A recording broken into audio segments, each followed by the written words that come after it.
The sun was shining brightly in the blue sky above the snow-capped mountains. The sun shone brightly in the blue sky above the mountains. The silence was broken by the sound of a hammer hammering a nail into the wall. After finishing, the owner of the hammer, who turned out to be some guy, looked at the result of his work with admiration. Standing in front of the beautiful building he had just finished constructing, he looked around and said that it should have been enough. The next moment tears appeared on his face, but they weren't tears of sadness or sorrow. They were tears of joy because he finally had his own restaurant. This happy crying guy's name was Ellison. He was a 9th grade Archmage, and the main character of this story. However, his story started much earlier, namely 15 years ago, when he was walking home from school as usual. He had always wanted to be a chef and was currently walking home to practice cooking. He went to high school where there was a culinary arts club. His biggest dream was to become a chef after graduation and open a small restaurant. However, his dream was not destined to come true, as it was crushed along with a truck, which was the last thing he saw. But to his surprise, his life was not over. When he woke up, he found before his eyes a landscape of a completely unfamiliar world. Trying to come to his senses, he sat up and wondered what this place was. However, as soon as he looked up, everything became clear. In front of him was nothing but a fantasy world from some novel. However, the place he was in was far from peaceful. Suddenly, a hand grabbed his shoulder and a man's voice called out to him.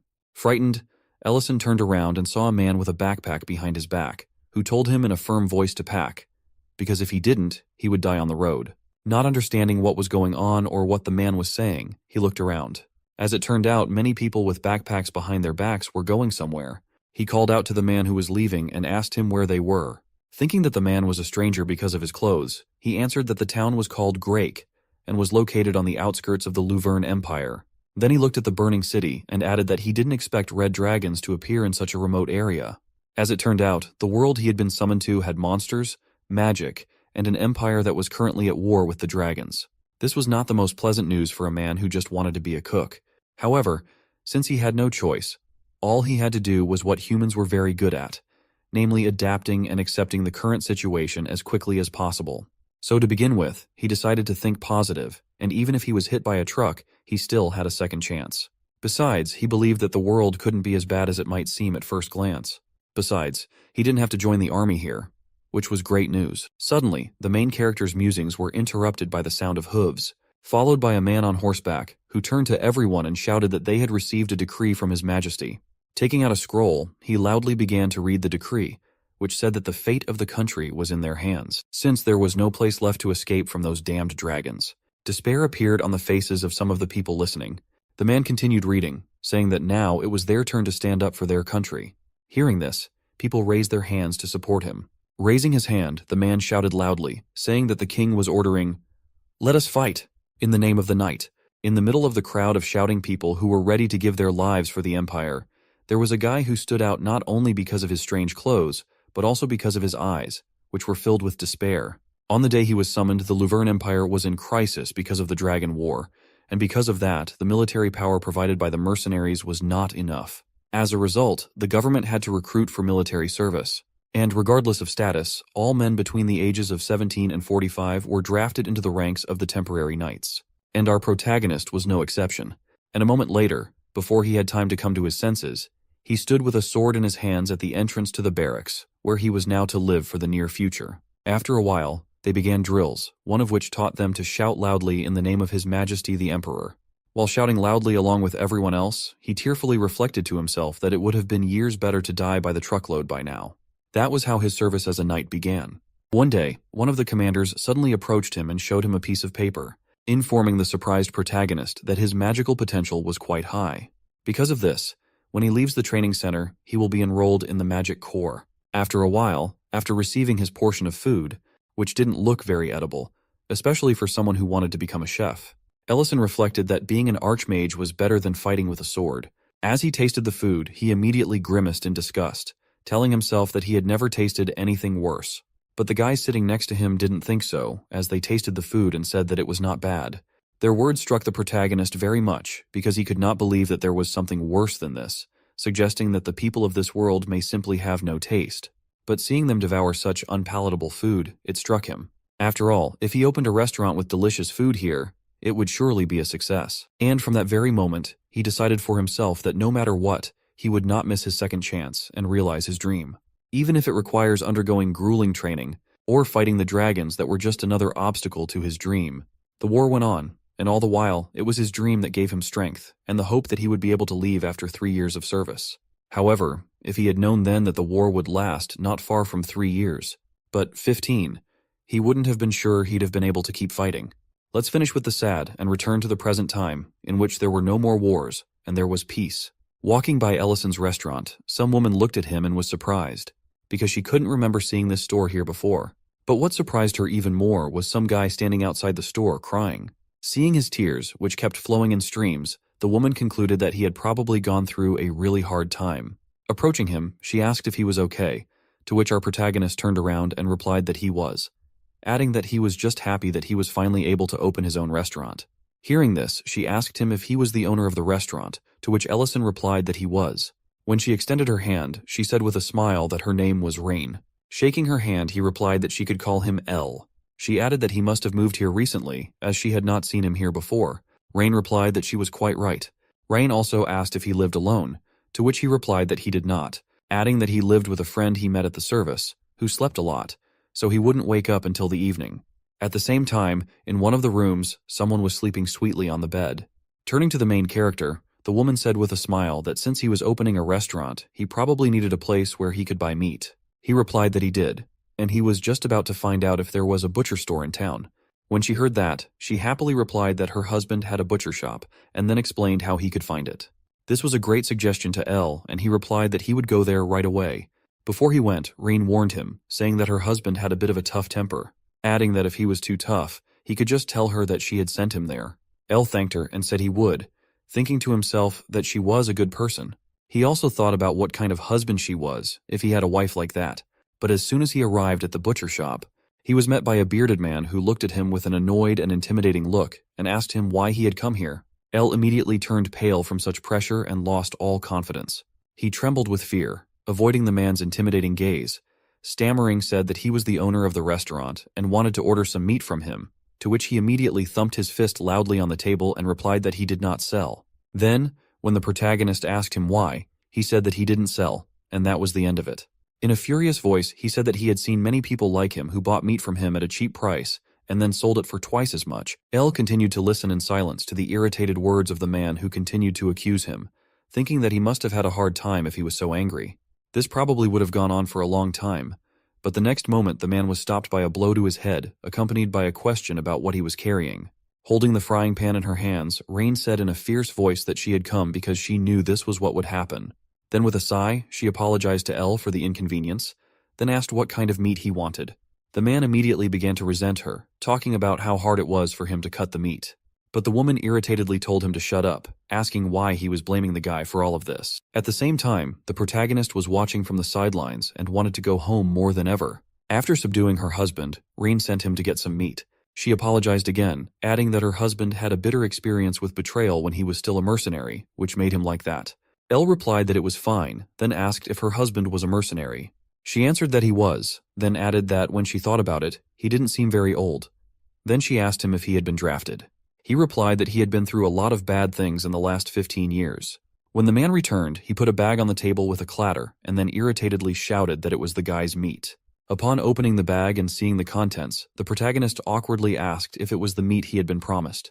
The man laughed evilly and replied that he thought he would give him the precious Bellerin meat, adding that he would only supply it to restaurants that he approved of. At the same time behind him, his wife took the form of a demon, exuding a murderous aura. The unsuspecting man, seconds before his death, told the protagonist that he should make a delicious meal out of this meat, adding that if he didn't satisfy him, he wouldn't see a single bite from then on. Mr. Knoll proudly announces his sophisticated taste for exquisite and delicious cuisine and warns Elle to brace himself for what is to come. Lost in his thoughts, Elle becomes the target of Mr. Knoll's mockery, with him suggesting that Elle might be getting scared of him already. The mockery continues until Mr. Knoll is unexpectedly knocked out cold by his wife, Rain, with the frying pan. She reassures Elle by describing her husband as a tough guy and the hit from the pan won't injure him at all. She advises him to ignore the mocking words, assuring him that Mr. Knoll was simply joking and he doesn't have to do as he says. However, Elle brushes off the mockery, expressing his willingness to cook for Rain and Mr. Knoll. Surprising Rain, Elle accepts Mr. Knoll's challenge and invites both of them to join him for dinner at his restaurant in the evening. He promises to create a delicious meal that would surpass any skepticism. Despite Rain's skepticism, Elle remains confident and pledges to whip up something mouthwatering. Rain decides to test Elle's culinary skills by offering him some Bellerin meat, but Elle declines, insisting that the meat he gets is enough. Confidently, Elle pledges to create something delightful, but Rain warns him that the meat in the sack is just ordinary wuba belly fat, which is the local term for pigs in this world. Livestock has different names in this world, with cows called wuka, chickens called palenkyu, wolves called Bellerin, and pigs known as wuba. Back at his restaurant, recognizing the quality of the pork belly, Elle understands why Mr. Knoll took pride in such top-notch meat. Despite the locals considering palenku a luxury ingredient, Elle feels they didn't truly appreciate the allure of the meat in front of him. Seeing the pork belly, Elle decides that grilling is the best way to savor it. With a flick of his hand, he conjures a ball of flame, starting a fire for the grill. Meanwhile, as Rain and Mr. Knoll are heading toward the restaurant, the couple engages in a heated discussion about the events at the butcher shop. Rain questions her husband about the need for approval when selling meat to a restaurant, wondering when he adopted such a fancy principle. She expresses her belief that Elle seems like an honest and kind newcomer who deserves to be treated nicely.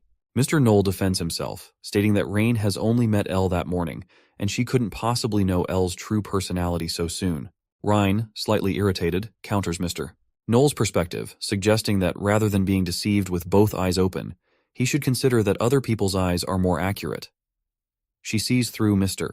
Knoll's excuse of checking Elle's skills and points out that he is merely testing Elle's sense of responsibility. Her words made Mr. Knoll silent, realizing she had a point. Attempting to save his pride, he claims to have a discerning palate, questioning Rain about what would happen if Elle's cooking skills fell short of expectations. In a flashback, we see a humanoid monster with razor-sharp teeth giving out a deafening scream. A knight struck hard by a massive club falls to the ground. Another knight, realizing the overwhelming numbers, orders for a retreat. In the chaos, a soldier trapped under rubble cries out for help. A menacing monster raises its club, targeting the helpless soldier who continues pleading for assistance. Then, Elle steps forward, invoking the magical skill thermal blade. Light radiates from his hand, cutting through the monsters with blade-like precision. Even the rubble was reduced to pieces, providing an opening for the trapped soldier to be rescued. The knights, astonished by Elle's sudden intervention, greeted him with a mix of relief and respect, hailing him as a powerful mage, a great Archmage, cheering at his arrival and calling him Sir Ellison. In the present, Elle employs the same magical skill, Thermal Blade, not for battling monsters, but for an ordinary yet vital task. He casually uses it to slice the meat, ensuring the marinade seeps deep into every fiber as it is cooked. The surface moisture evaporates, promising a crispy texture for whoever savors it. Wiping his hands, Elle declared the meat ready. The doorbell chimes. The door creaks open, and Rain and Mr. Knoll are welcomed by Elle. They are asked to take a seat as he prepares to serve the dish. In a matter of moments, Rain admires the tavern, noting its cleanliness and orderliness. She praises the place, finding it appealing. But her husband remains unimpressed, dismissing it as merely clean and nothing more. Undeterred by Knoll's grumpiness, Rain pulls out her frying pan and requests him to be patient, assuring him that the food will be served soon, despite his stupid agreement. With slight nervousness, Elle is waiting in the kitchen. Mindful of the pork belly's natural fat, he lightly coats the griller with oil to ensure the meat won't stick. Placing it upside down, he muses that with more time, he could have prepared an even better dish. As the pork begins to sizzle, the delightful sound enhances the anticipation of the meal. Carefully frying the skin and adjusting the heat for even grilling, Elle adds a sprinkle of salt to enhance the flavors. He grills the meat thoroughly, cutting it into convenient serving sizes. Next, he prepares a vegetable salad, hesitating slightly as he considers the locals' unfamiliarity with the flavors. Despite this, he continues, incorporating various vegetables and a tangy dressing to complement the richness of the grilled pork belly. All decide to keep it simple, suspecting Knoll's meticulous taste might not appreciate unnecessary additions. Nicely plated, the salad and grilled pork belly are ready. Elle serves the food, and Rain is pleasantly surprised by its appetizing appearance. However, Knoll grumbles, dismissing it as mere appearance and nothing more. Rain, with her fork, samples a bite of the grilled pork belly. As the flavors unfolded in her mouth, she couldn't help but compare it to a taste of heaven. Surprised, she turns to Elle, questioning if it was genuinely wuba meat. Elle confidently affirms that it is indeed. Rain shares her experience, describing the grilled pork belly as delightfully crispy on the outside and bursting with juiciness within. The refreshing aroma of the salad complements and balances the dish, a combination she never anticipated. Expressing her love for the food, Rain's praise brought a smile to Elle's face. Pleased with the meal, Rain promises to supply meat for Elle in the future so she can enjoy his cooking again. Elle thanks her and shifts his attention to Noel, inquiring about his meal. To Elle's surprise, only a few pieces of vegetables remain on Noel's plate. Rain, with an assertive tone, declares that the meat is gone. Elle, stuttering nervously, asked if Noel was satisfied. The response is a resounding no, accompanied by a table slam. Noel demands more meat loudly and insistently, but before he can escalate, a frying pan meets his head once again. Rain scolds him, advising that if he wants more meat, he should ask politely. Clearing his throat, Noel, somewhat conceited, states that Elle has passed his test. Among all the Wuba dishes he had tasted, Elle's was the best. The contract is sealed, granting Elle access to the finest meat from the Laverne Empire for his shop. Elle chuckles with satisfaction, and Rain is glad that her husband has finally acknowledged Elle's culinary skills. The deal is sealed with a handshake, and Elle secures a reliable source of meat, ensuring a stable supply for his business. Noel, satisfied with the meal, orders another serving, marking what Elle considers a successful first day of business. Upstairs in a bedroom on the second floor, a black-haired girl stirs awake. The enticing aroma of delicious food flowing up from downstairs has roused her from sleep. It's evening in Great City. The suburb embraces a tranquil atmosphere. Elle, the owner of a recently opened restaurant, has smoothly settled into the rhythm of his new culinary venture. A week has passed since the restaurant's inauguration, and the warm reception from the customers fuels Elle's satisfaction. As the evening progresses, a polite customer places an order for 2 additional servings of the Wuba pork belly. With a cheerful smile, Elle happily fulfills the request. The plates are swiftly cleared and the leaving customers express their gratitude, praising Elle's culinary skills. A content smile crosses Elle's face as he bids them farewell, inviting them to return. With the day winding down, Elle, while wiping his hands clean, wonders if he should close up the shop. He notices that his condiments and spices, vital ingredients for flavorful dishes, are about to finish. Elle understands the significance of these elements in cooking, and a tinge of concern crosses his mind as he realizes pepper and other spices are running low as well. Yet, in this world, such spices and condiments are rare commodities not to be used freely. The quality and variety of these culinary essentials in his new world pale in comparison to the modern world he once knew. Restocking becomes a necessity for Elle, and he carefully picks up a gold coin, placing it at the center of a magical circle as he utters some magical words. Energy and light radiate from the magic circle, putting up a mysterious spectacle in the quiet corner of Great City. Tackling all his problems at once, Elle stumbles upon the magic of summoning from another world. This magical trick can fetch items from the world he originally came from, like the special spices and condiments he needs for his cooking. The summoning magic, when completed, would make these things appear out of thin air. Elle discovers the summoning magic quite by accident while trying to figure out a way to return to his world. Wiping his forehead after using the summoning magic, he points out that this magic has its rules, with limits on the size and quantity of things he can summon. Despite its limitations, the magic is a big help, but it couldn't take him back to his world. Elle feels guilty about taking things, even though he exchanges them for a gold coin. A quirk of the magic was that groceries, unless processed, would arrive spoiled. The summoning left Elle feeling weak, and he struggled to get used to that sensation. Even as an Archmage, he could only pull off this summoning trick once a day. While tidying up, Elle decides it is the perfect time to take a break, drinking a beer he summoned last time. However, when he opens his fridge, all he finds is an empty box, surprising him. Wondering where his beer went, he couldn't hold back his anger. His voice echoes up to the second floor, calling for Rurin, who is peacefully asleep with empty beer cans around her. She chuckles in her sleep, seemingly tickled by Elle in her dreams. A sudden cry pierces the tranquility as Rurin, rubbing her head, accuses Elle of hitting her for no reason. Holding an empty beer can with an annoyed expression, Elle counters her claim, explaining that she had consumed all the beer without asking and that he simply wants her to clean up after herself. Rurin retorts, asserting that Elle deserves it for not leaving her any food from the last time.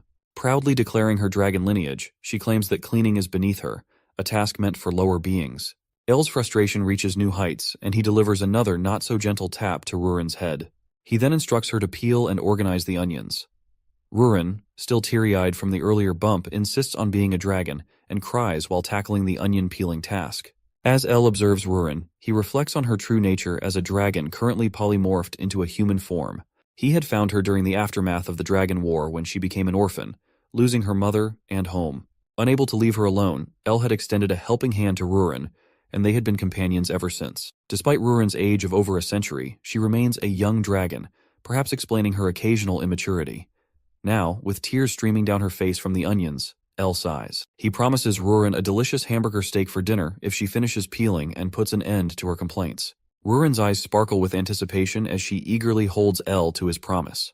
From the door swinging open, Elle's attention shifts from the kitchen to the entrance where Mr. Knoll walks in. Setting aside his kitchen duties, Elle greets him, who settles comfortably into his seat and promptly orders some alcohol and snacks. Relieved to see it was just Mr. Knoll, Elle assures him he'd whip up his order shortly. Realizing they are out of beer, Elle decides to offer a different kind of alcohol, which is soju. Grateful for a bottle he had summoned last time, he contemplates whether to change its container. Soon, a plate adorned with meat pieces and a bottle of alcohol finds its way to Knoll's table. Expecting a beer, Knoll is taken aback as he questions Elle about the liquid in the bottle, wondering if it is water. Elle assures him it isn't and encourages him to take a curious sip, introducing the alcohol as soju. Elle watches as Knoll, with a hint of skepticism, pours a cup and takes a sip. As Knoll savors the flavors while using a fork to nibble on the meat, Elle observes with satisfaction. To Elle's delight, Knoll enjoys the unconventional drink and snack pairing. Knoll describes the soju as initially bitter but ending with a sweet note that complements the meat perfectly. The side dish, now elevated with soju, possesses a unique charm, distinct from a salad he had eaten last time. Impressed, Knoll acknowledges Elle's extraordinary cooking skills and expresses his admiration by requesting another bottle of alcohol. Elle gladly complies with Knoll's request for another round, but amidst the pleasant exchange, he can't help but notice a subtle change in his behavior. A thought crosses Elle's mind. Has something happened to Knoll? As time slips away at the table filled with empty alcohol bottles, Knoll signals for another round. Concern etches across Elle's face. He warns Knoll about excessive drinking, emphasizing the high alcohol content of the beverage. Ignoring the caution, Knoll, with a red face, insists on another bottle, expressing the desire to drown his sorrows in alcohol. Worried, Elle presses Knoll for an explanation of what has happened to result in such a drinking spree. Knoll, with a gloomy tone, utters his wife's name, Rain. He harbors suspicion that Rain might be unfaithful. Taken aback, Elle listens intently as Knoll begins recounting the unsettling events. Rain would frequently dress up and leave, claiming it was for a short while. This has become a recurring pattern, and troubled by suspicion, Knoll decided to follow her one day. His body trembling with anxiety as Knoll continued his narrative, his fist colliding with the table, revealing the heart-wrenching truth. Rain, it seemed, was meeting a man from her past, a comrade from her mercenary days. This man, once a close friend of Knoll, had vanished when Knoll opened his butcher shop. Now, it appears he was probably hanging out with Rain, perhaps too ashamed to face Knoll. The distressing revelation deepens as Knoll discloses that Rain had gone out again, even outside the usual monthly patterns. With a shaking fist, Knoll grapples with the belief that his wife no longer cares for him. Elle, absorbing the weight of Knoll's pain, could only listen as the tale of heartbreak unfolded. Elle extends a comforting hand to Knoll, urging him to take a moment and gather his emotions. Elle emphasizes that drowning sorrows in alcohol wouldn't solve the underlying problems. In a rushed response, Knoll admits his struggle to face reality without the numbing effects of alcohol. He chuckles ironically, confessing that despite the heartache, he still loves Rain deeply. The weight of the situation brought Knoll to tears. He bites his trembling lips, unable to face life without Rain. In desperation, Knoll turned to Elle for guidance. With a steadying tone, Elle suggests leaving the matter in his hands. Puzzled, Knoll questions Elle, acknowledging that he hadn't known Rain for long. Elle offers reassurance, sharing his belief that Rain might not be the type to cheat, asking Knoll for patience. Meanwhile, in the kitchen, Rurin continues peeling onions, tears streaming down her cheeks. In frustration, she mumbles that Elle is an idiot. Dressed in his mage outfit, Elle enters the kitchen and calls for Rurin to stop the onion peeling. Curious, Rurin inquires why, and Elle mentions that there is a task at hand. Despite initial reluctance, Rurin agrees to accompany him. As the night takes on a festive air, the town bustles with activity. Elle and Rurin find themselves on a rooftop, observing a lively restaurant. Rurin innocently remarks on the crowded scene in other restaurants, unknowingly hurting Elle's feelings.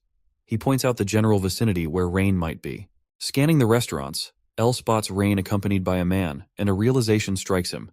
This might be the colleague Knoll mentioned earlier. Elle, with a suspicious gaze, calls Rurin over and discreetly points towards Rain and the man busy in conversation at a corner table.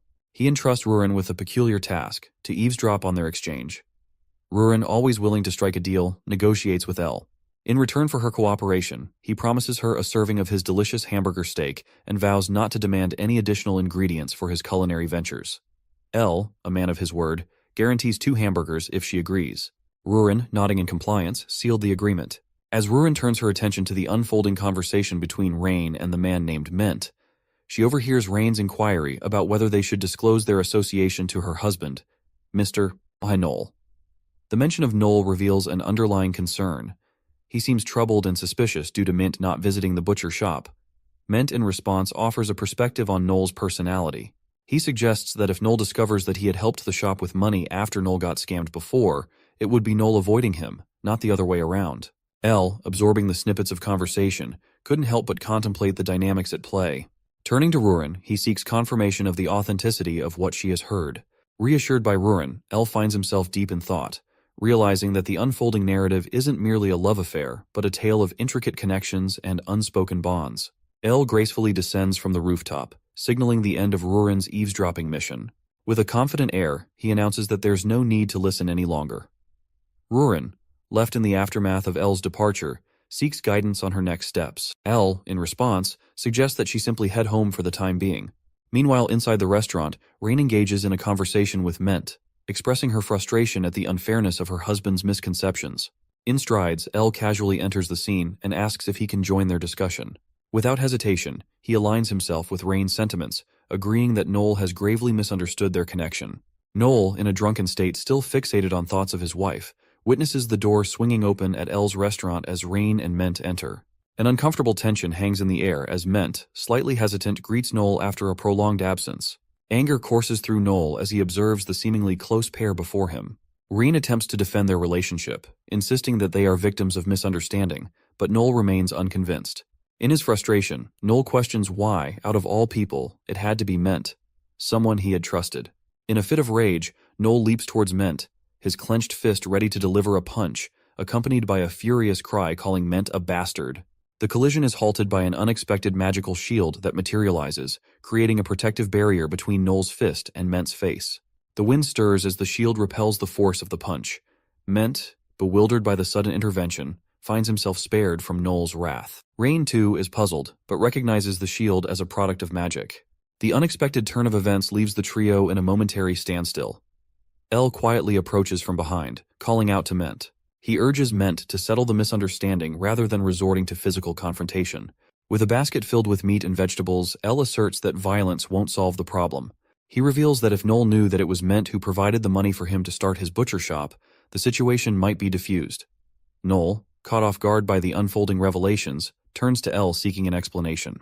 Elle, adopting a peacemaker stance, invites them to sit down and talk as he begins to prepare some food. Reflecting that a heartfelt conversation might be the key to resolving their issues, Elle arranges all the ingredients with care. Contemplating the healing power of a warm meal and considering Noel's day-long drinking spree, he decides on preparing shabu shabu, a comforting dish. Drawing from Rain's gift of Bellerin meat, he skillfully cooks up a variety of sauces, infusing them with the flavors of soy sauce, carefully strained anchovies, and a touch of MSG. In a brief span, the shabu shabu is ready, and Elle wipes his hands clean, hopeful that the conflict outside has stopped. As they gather around the table, Noel confronts Rain, struggling to grasp the reality that Mint was the benefactor behind his butcher shop venture. Rain, taking a deep breath, confirms the truth. She explains that after Noel fell victim to a scam and was left penniless, Mint came to their aid, offering the financial support needed to open the shop. The revelation hangs in the air, urging the trio to navigate through the complexities of gratitude, misunderstanding, and the bonds that tie them together. In the quiet rhythm of their butcher shop's newfound success, Rain diligently met with Mint every month, slowly repaying the debt that had jump-started Noel's business. The revelation hits Noel like a sudden storm. He couldn't face the truth as he fired back, questioning if the money came from the Lord's castle, repaying him for the scam. He turns to his wife, grappling with the possibility that everything is a lie. Mint, grappling with the weight of his actions, poses a question to Noel if he would have accepted the money if he knew it came from Mint. An apology followed, explaining that he couldn't be present on the shop's opening day, fearing it would seem like deception. Mint, oblivious to Noel's struggles, never imagined the depth of his friend's difficulties. Noel, in turn, had assumed Mint was saving up money for a peaceful retirement as a mercenary. The conversation hangs in the air as Elle, the mediator, arrives with a spread of food. Apologizing, he offered his advice, emphasizing that the vegetables shouldn't be boiled for too long or they might get overcooked, encouraging them to enjoy the meal while conversing. As Elle served, Mint, puzzled by the thinness of the meat, inquired about it. Elle clarifies that the Bellerin meat from Noel's shop is sliced thin for the dish, a soup where the meat is cooked directly in the broth. Amidst El's culinary guidance, Ment gets a serving of the soup. Pleased with the flavors, he laughs and urges Noel to try. Hesitant, Noel takes a sip only to be pleasantly surprised by the taste. Ment stirs up some old memories, asking Noel if he recalls the Perun battle. The recollection brings forward a vivid image of Noel sacrificing himself, taking a sword for Ment. The battle had lingered longer than expected, leaving them with a shortage of supplies and a watery soup as their sustenance. Ment recounts the day he managed to catch a wild Bellerin, only to collapse near Noel upon entering their tent. The soup crafted from the Bellerin was plain, the meat tough and pungent, yet, at that moment, it surpassed any other option they had. As Ment revisits these memories, he paints a picture of a shared past marked by sacrifice and sustenance. Noel, visibly moved, trembles as he responds to Ment. Ment echoes Noel's earlier question, reflecting on why he helped despite saving up for retirement. His revelation was simple. He had no grand plans. Helping his friend takes priority. Tears stream down Noel's face, hands shaking as he holds the soup bowl, apologizing with a stutter. El, witnessing this emotional exchange, expresses his satisfaction with the resolution. Ment, taking a sip of the soup, finds it heartwarming. In that shared bowl of soup, unspoken emotions are exchanged, and the wounds of misunderstanding begin to heal. In the background, Rurin interjects with a passionate outburst, pointing out to El the absolute nature of a promise to a dragon and criticizing him for not keeping his promise. El found himself in a perplexing situation, scratching his head. With a reassuring tone, he suggests that there is still time to whip up some hamburger steak for Rurin right away. However, Rurin, her patience wearing thin, points out that it was already late into the night. She questions how El could dismiss her request when all she wanted was for him to fulfill his part of the contract. Amidst this exchange, Ment comes to meet El in the kitchen. Swiftly, El covers Rurin's mouth to stop her protests and casually informs Ment that he hopes they enjoyed the food. In response, Ment acknowledges the delightful meal, but directs to the reason for his visit. Ment discloses that his mercenary group has received a mission to escort someone important, and they wish to organize a dinner before embarking on their journey. He seeks El's agreement to host this celebratory gathering at his restaurant. Caught off guard by the unexpected request, El's surprise is evident. Contemplating the prospect of a group dinner for mercenaries, he weighs the unusual request. Palenku is a unique bird in this world, and is distinct from regular chickens due to its frequent changes in habitat, making it a rare and highly valued meat. El is frustrated by the difficulty of catching Palenku and considers burning the forest to obtain the prized meat for the mercenaries' dinner. When he asks Noel about Palenku meat, he is surprised, as acquiring it would be like finding a gold mine. Disappointed that Noel doesn't have any, El questions Noel's lost confidence, and Noel, feeling a pang of guilt, recalls hearing about Palenku sighting in the lemon forest. Driven by this lead, El heads to the lemon forest, but finds catching a Palenku to be a difficult task due to fatigue. Eventually, he gives up and delegates the task to Rurin, who agrees after securing a promise from El to wash the dishes. Rurin releases a powerful black aura to scare and then uses a dragon roar to strike a Palenku unconscious, earning El's gratitude. El humorously compares his fate to that of the Palenku, having already consumed a dragon's heart. He tasks Rurin with catching 15 more Palenku. Returning from their hunt, they find satisfaction in their successful expedition. Rurin, though irritable, enjoys a beer after work, making El caution against excessive drinking. As night falls, the restaurant fills with mercenaries who initially doubt the place's capacity. However, Ment confidently assures them of the exceptional taste. A sudden declaration from a young mercenary named Miltine catches everyone's attention as he claims to believe in the quality of the food. Miltine, confident in his recommendation, vouches for the restaurant based on Ment's endorsement. However, his colleagues were skeptical, knowing Miltine tended to praise everything Ment said. Miltine, annoyed by their doubt, laughs it off. Ment intervenes, urging them to stop chatting as the food is arriving. Shortly after, El appears with the dishes, and Ment apologizes for the noise. Understanding it was a celebration, El welcomes them. Ment introduces Miltine, who expresses high expectations due to Ment's praises. El hopes the dish will live up to the expectations and serves them the dish. Miltine is shocked to learn it is Palenku, a beast even professional hunters struggled to catch. El, confused by Miltane's reaction, invites them to taste it. Amazed by the extraordinary flavor, they praise El's cooking and declare the restaurant the best. Miltane, enjoying the dish, is warned not to eat it all. El, happy with their response, promises to bring dishes to other tables, but faces a challenge due to the high number of customers. He reluctantly asks Rurin for help. Rurin, initially reluctant, faces El's frustration for her attitude. In an uncharacteristic tone, El mentions their plan to open a restaurant together after the war, recalling their initial agreement. Feeling a change in the atmosphere, El suggests Rurin return to her lair. Confused, Rurin agrees to help, changing her mind. With Rurin's assistance, Elle's workload lightens, ensuring a smoother operation. After completing the tasks, a tired Rurin receives praise from Elle, who invites her to join him for a meal and beer. While enjoying the palanku meat, Rurin compliments Elle's delicious cooking. Elle, surprised and pleased, notices that the restaurant is looking clean. When all the customers left, Rurin cleaned up the whole restaurant. Elle asks if Rurin has become a bit more mature. Rurin attributes it to the place being their restaurant, leaning her head on Elle's shoulder with a smile. Amid the peaceful atmosphere, Elle seizes the moment to take out the topic of forgetting their bet of cleaning the dishes for a month while capturing the elusive palanku. However, Rurin disagrees. Suddenly, Rurin's behavior changes as she notices a mysterious figure outside the restaurant, making her alert. Surprised by Rurin's sudden shift, Elle soon understands when he sees the person entering, the Black Dragon Elder, Metadonna.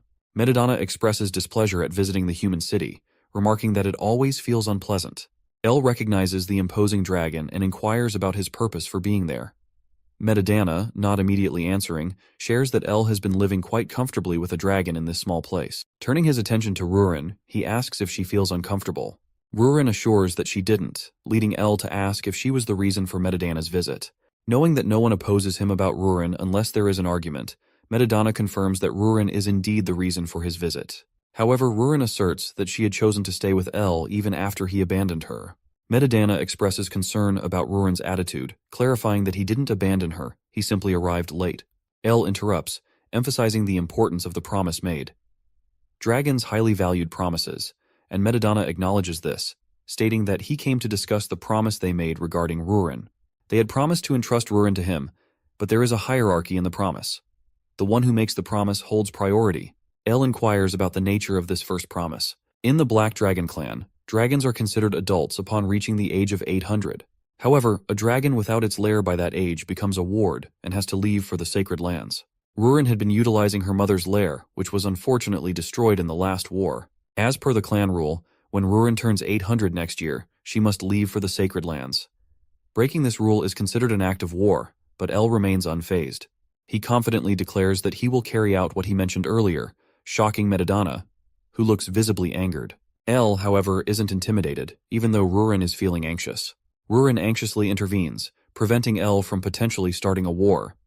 Despite her concerns, Elle seemed confused, as his intention was not to initiate a conflict. Instead, he clarifies that he meant to build a dragon lair. Metadonna, still puzzled, shows his anger at Elle's attitude.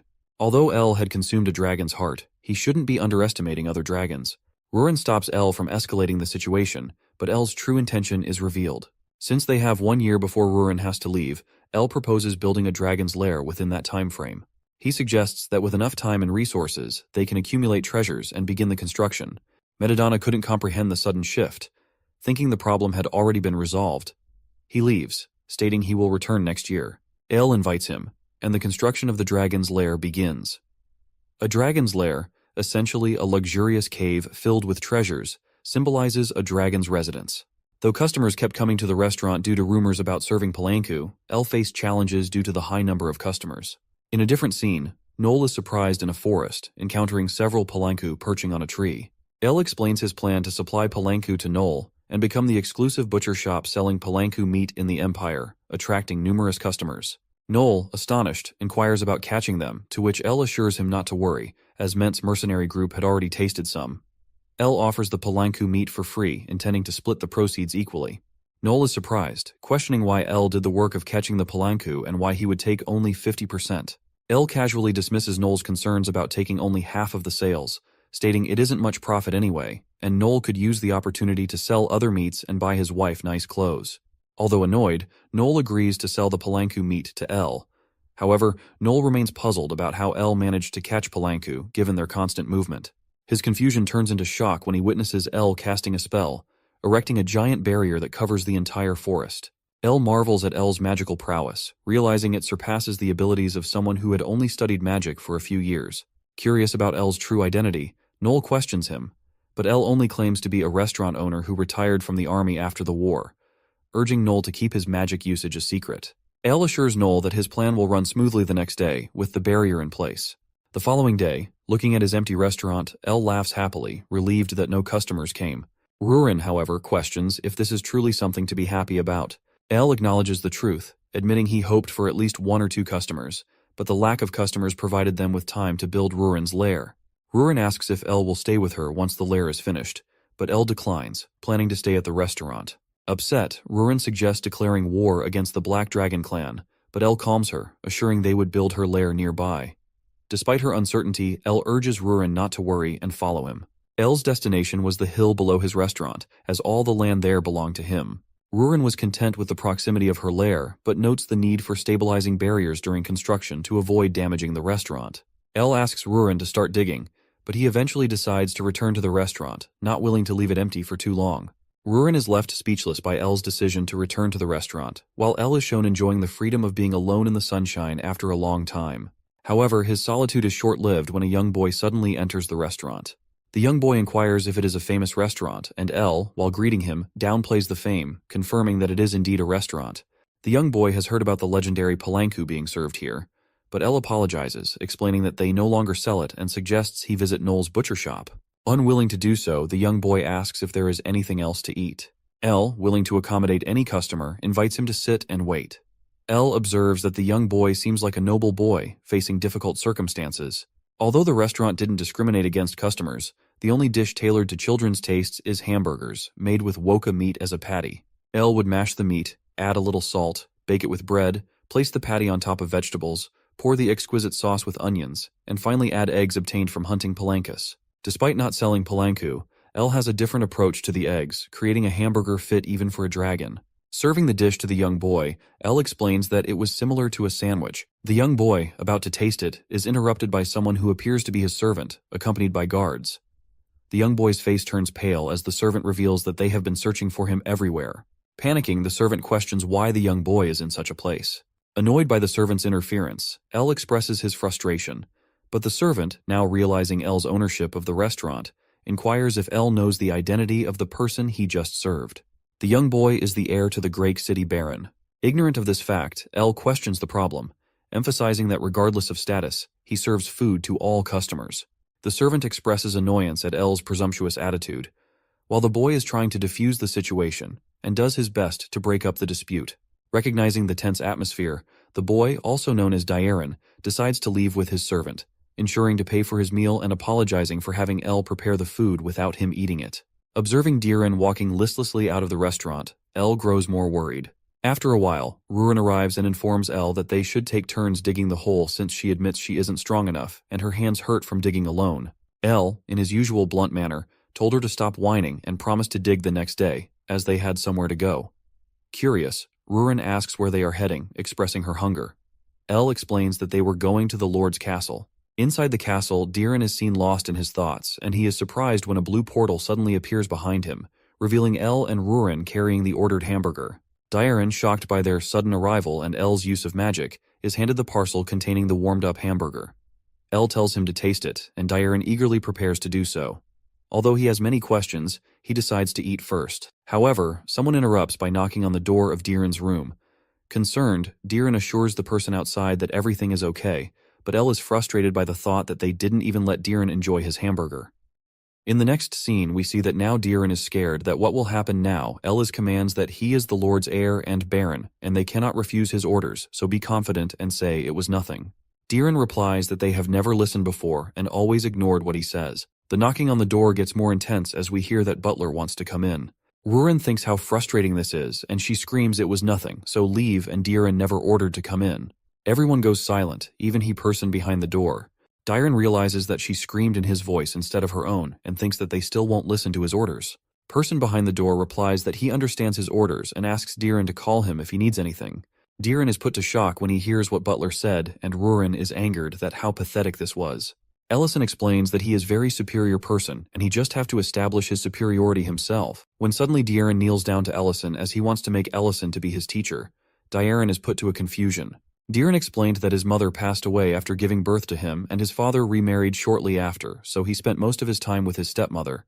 His stepmother was a strict person and she told him to be careful of how he acts since he was a lord's son. Despite all of that, he still loved her and there were some good times as well. However, everything changed when his father became bedridden due to an illness and his stepmother never looked at him or talked directly to him at dinners or celebrations. Diaren further explains that he wanted to become a good lord, just like his father, but the servants tried to restrict his movements under his stepmother's orders.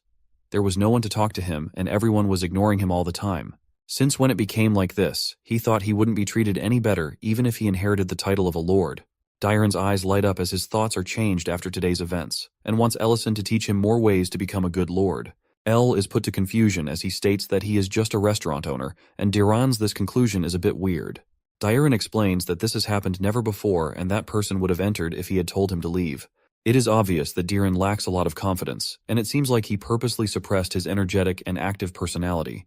He tries to make him confident by explaining things like to look into the other's eyes when talking, and also explains that if he wants to be a good lord, the lord's position comes with taking responsibilities, and he should be able to take the responsibility of every word he says. El further explains that he doesn't mean that he should ignore other people's word and teaches him that he should listen to them and make sure to think about them before making a decision he truly believes in.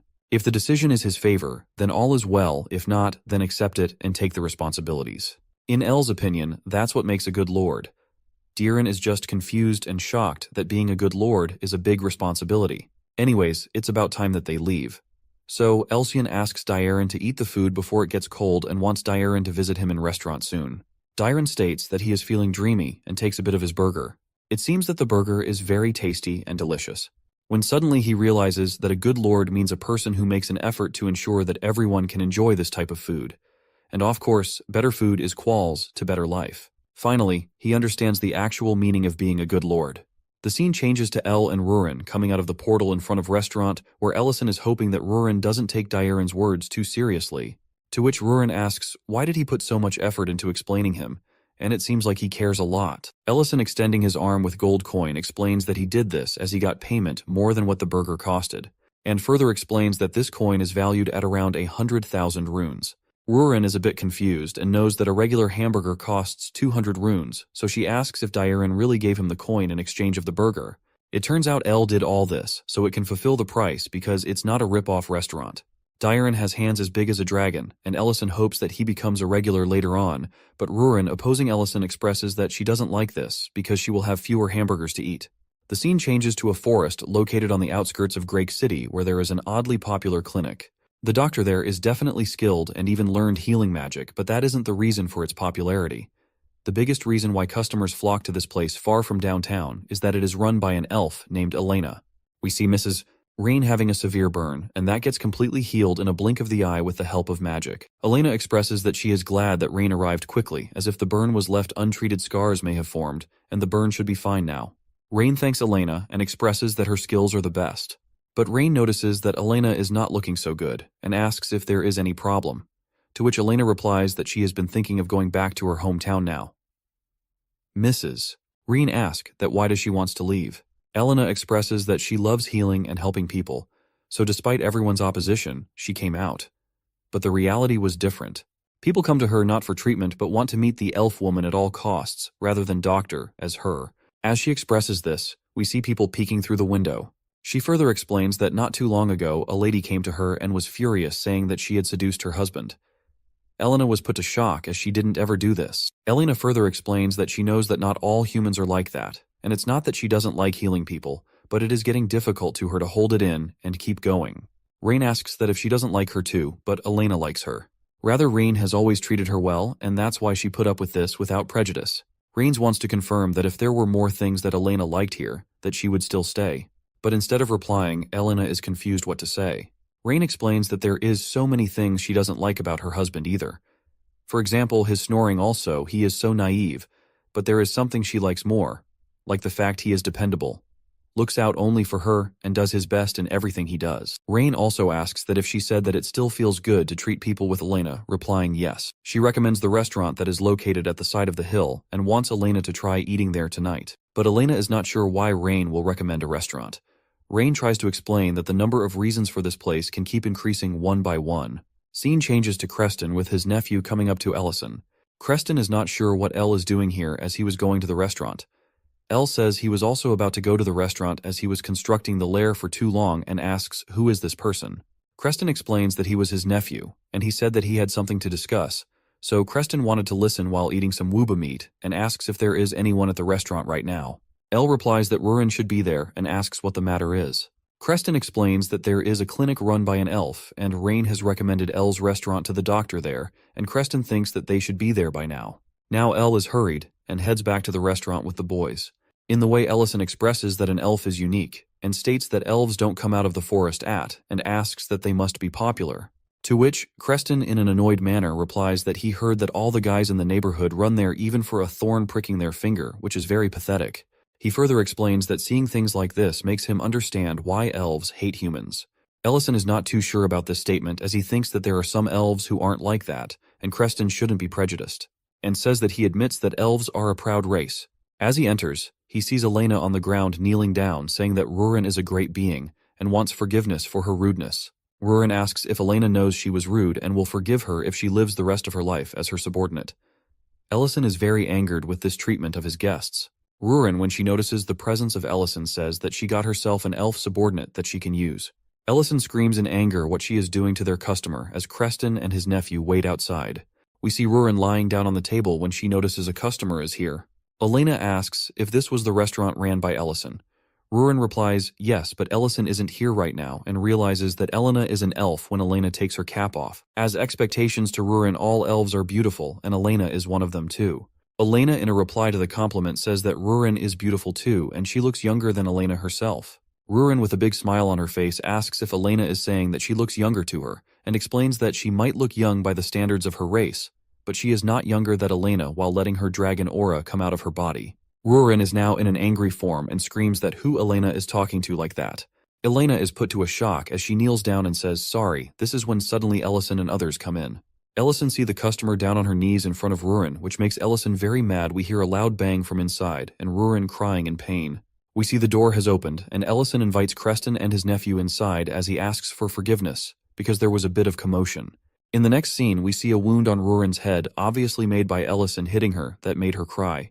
Elena realizes that Rurin is definitely a dragon, and if she was dreaming, this is because it's common knowledge known to everyone from children to the elderly to never go against a dragon. Dragons are a walking natural disaster, the strongest race, the pinnacle of life capable of annihilating a village on a whim. Elena, grown up hearing countless legends about such dragons. Elena wonders who Ellison actually is as he treats a dragon like a child. We see Ellison scolding Rurin and commands her to dig out the cave. Elena is brought back to real world with Ellison coming up to her and apologizing about what happened. Ellison explains that he didn't expect such an incident to happen while he was away, but Elena is still a bit scared and asks if Ellison is a human or not. Ellison replies that he is a human and not a monster. It seems that Rurin didn't even try to hide her presence as a dragon.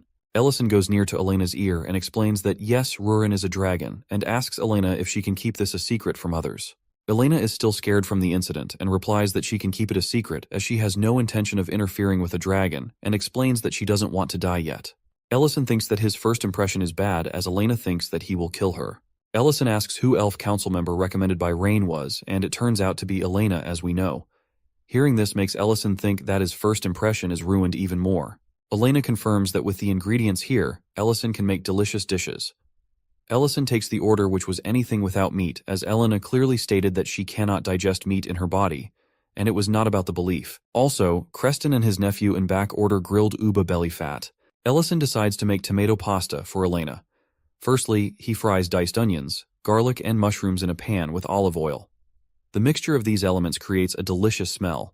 Then he grinds the main ingredient, tomatoes, and strains them and pours them into the pan. At this time, he seasons with salt and sugar, adds various spices, and then simmer the tomato sauce on low heat to prevent it from burning. While evaporating the moisture from sauce, he prepares the pasta by boiling it for 8 minutes and saves the pasta water for later. Finally, he mixes the pasta and sauce, adds the pasta water to adjust the thickness of the sauce, and finally the tomato pasta is complete. He serves the dish to Elena, who is surprised to see such a delicious-looking dish. Ellison instructs Elena to eat it with a fork and also states that there are no meat products. Elena is surprised by the beautiful color of pasta, and she eats the food. In the next scene, we see that uba belly fat is ready and is served to the customers. Ellison asks Creston for how long he was waiting too, which Creston explains that he thought his neck would break while he was waiting. He asks Nellon, Creston's nephew, to try it as he seems sad, when suddenly Ellison notices Elena eating pasta while screaming that it is very delicious. She also screams that she has been eating raw vegetables only until now, while she was all in tears. After completing, she again screams that it was very tasty and amazing. But she notices that Elle was standing right there, and she is now ashamed of herself. Elle asks that if the pasta was liking to her taste. But Elena was still shamed, and was saying that she couldn't help herself doing that as her face turns red.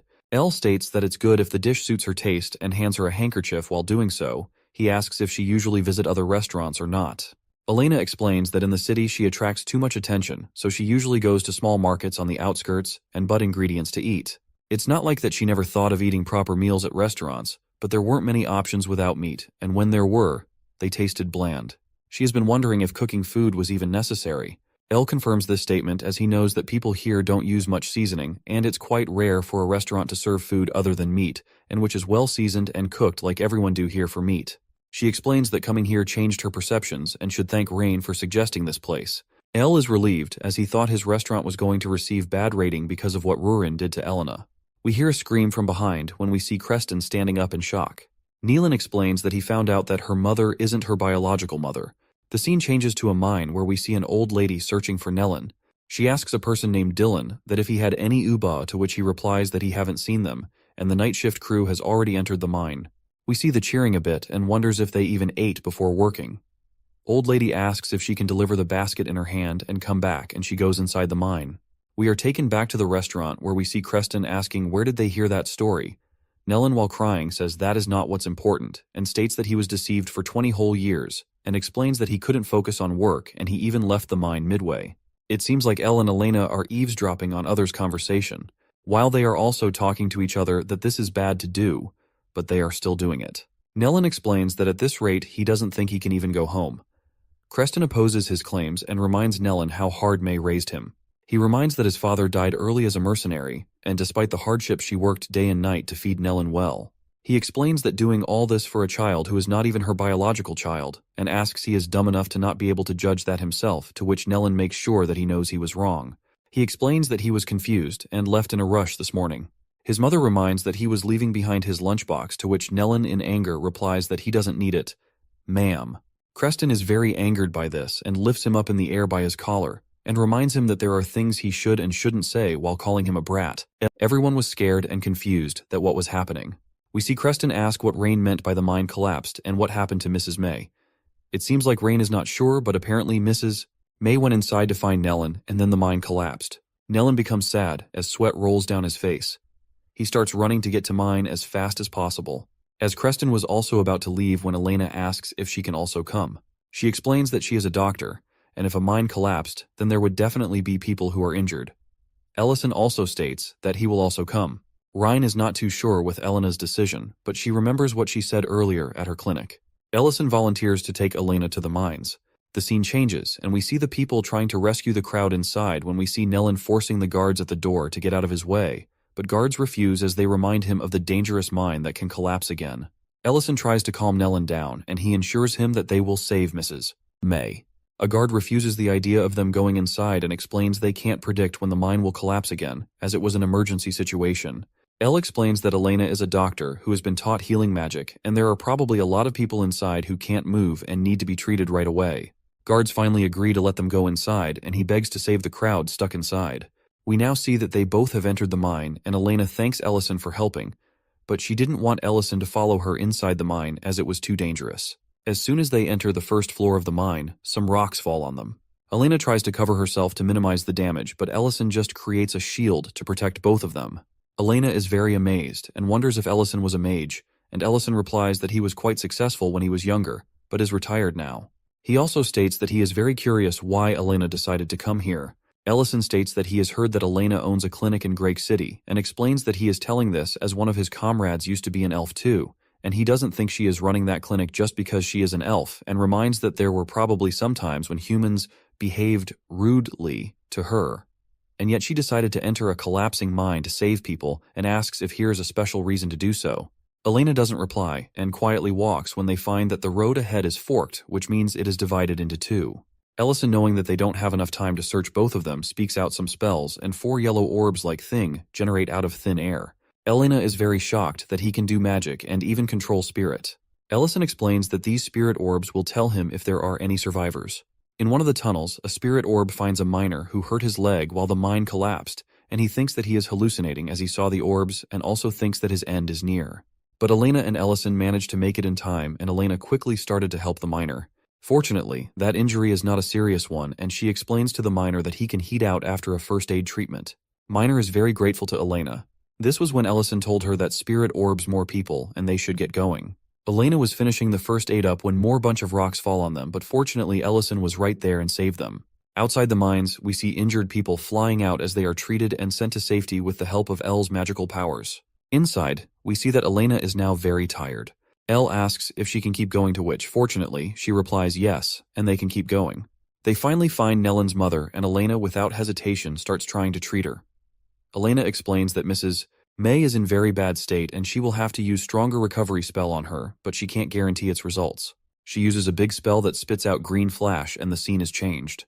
We are taken to the temporary evacuation shelter, where we see Mrs. Rain sad and questioning that what did they do to receive these times, but Creston tries to calm her down and reminds her that the spell worked and it's not worry too much. We see that Mrs. May is badly injured around her eye and all her clothes are covered in dust. With tears in his eyes, Nellen is constantly waiting when she will wake up. Elle explains that there is no need to worry, and Elena treated her quickly using stronger spells, so she's past a critical state. Elena further explains that she may have received a heavy blow to her head, but the treatment was a success and the injury near her eye isn't a serious one, and she will be able to live normally once the bandages are removed. Nellen opens that lid of the basket that was found in May's hands. It turns out that it is the lunch that he rudely refused in the morning. He regrets doing this. Suddenly Mrs. May wakes, and if the person standing near her was Nellen, everyone's mood quickly changes as Mrs. May is finally awake and conscious. Nellen bursts into tears as he approaches his mother and tells that her son is right there. Mrs. May, before her injuries, asks if Nellen was hurt while in tears. Nellen replies that he is fine, and he was so scared.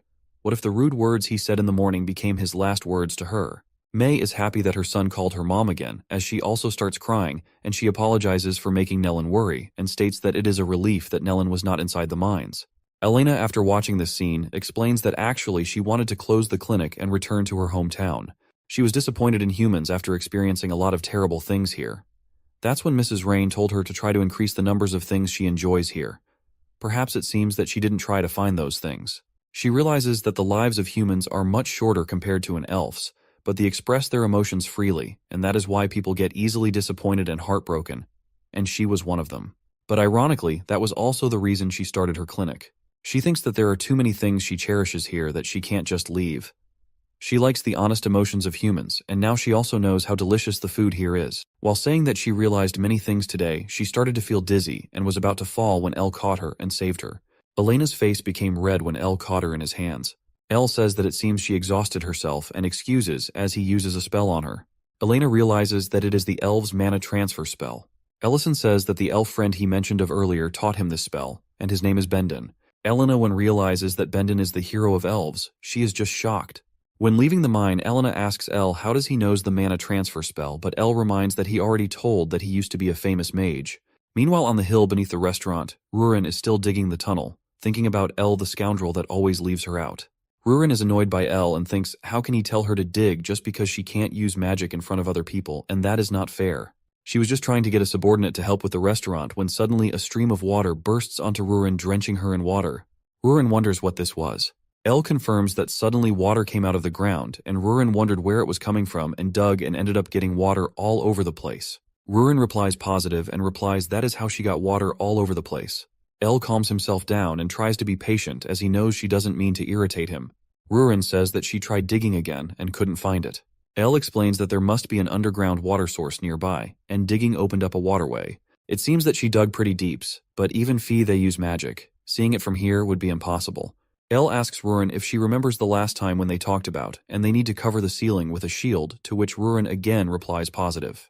After asking this, Elle uses some 8th class magic spell called Inferno to seal the ceiling.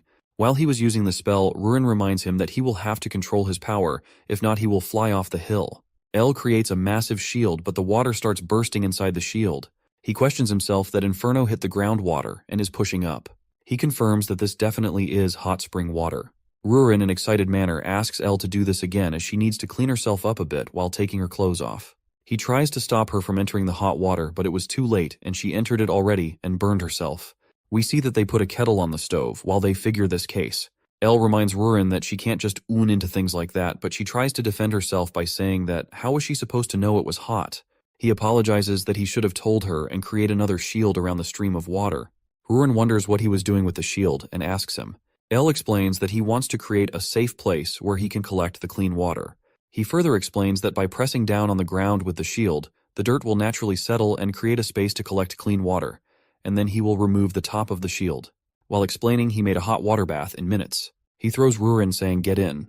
Rurin, without realizing, starts screaming that the water is hot and she was going to get cooked, but she realizes that it was just a little bit warm. While taking clothes off, Elle explains that he cooled it down to not burn their bodies. Now Elle too enters the pool filled with warm water. He exclaims that the water feels good. Rurin asks Elle where did he go. Elle explains that the mine has collapsed and he went to save the people there. Rurin in anger asks with that female elf and becomes mad on him. Elle tries to calm her down and explains that she was needed as he is not good with healing magic. Rurin, still in anger, says that is the reason he was so happy.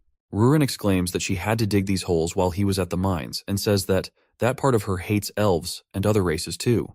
Elle again tries to calm her down by saying that he hates everyone but her. Anyways, he grabs the hot water in the kettle and pours it in a cup. He adds cocoa powder and mixes it all up. He asks Rurin if she would like to have some. Rurin grabs it and asks what this was. Elle replies that this was cocoa, that he brought some along with the towels. Rurin tries it and realizes that it's sweet but delicious. Elle explains that cocoa is made by processing a fruit called cacao, and it looks simple powder, but it takes a lot of growing, fermenting, drying, roasting, pressing, and much more to make this. A lot of people worked hard so they could taste some of it. Elle expresses that he has the power to blow a mine, but even then, he couldn't save a single injured person. He can't even get simple ingredients for the restaurant with Creston. Even if he uses magic to create a large space here, he will eventually have to ask the dwarves to build a lair. While taking a sip of his cocoa, he explains that there may be difference in races, abilities, and personalities, but they shouldn't try to push everyone away because of that. Even a dragon can't take on the world alone. Rurin says that she understands and will treat him differently from the rest, as he is special to her. Elle tries to explain that that's now how it works, but gives up and tells her to take it slow. The scene changes to a time period of war when we see a person commanding someone to hold the position and don't get too close to the cliff's end. It seems that he was commanding young Ellison how to fight. He again commands him to back up as he was too far out while slashing a person who was attacking Elle. Suddenly, a person comes attacking from behind with a large weapon from behind that old man. He manages to stab him with his sword and tries to throw him off the cliff, but it doesn't quite work that way, as evil person take him as well in the cliff. Ellison saw his senior die before his eyes. The scene changes, and we see Elle putting together 2 wooden planks with nails and hammer. Elle closed the restaurant for today. Rurin asks why he closed up the store. Elle explains that they were drinking cocoa the other day, but they had no milk as he used it to marinate meat, and there only so little left over. Because of this, he is going to build a ranch so he can have a constant supply. Rurin gets confused as there is nothing. Elle says that they have to start from scratch. He explains that what they need is called Baraneric, and it's located downstream of Varent River.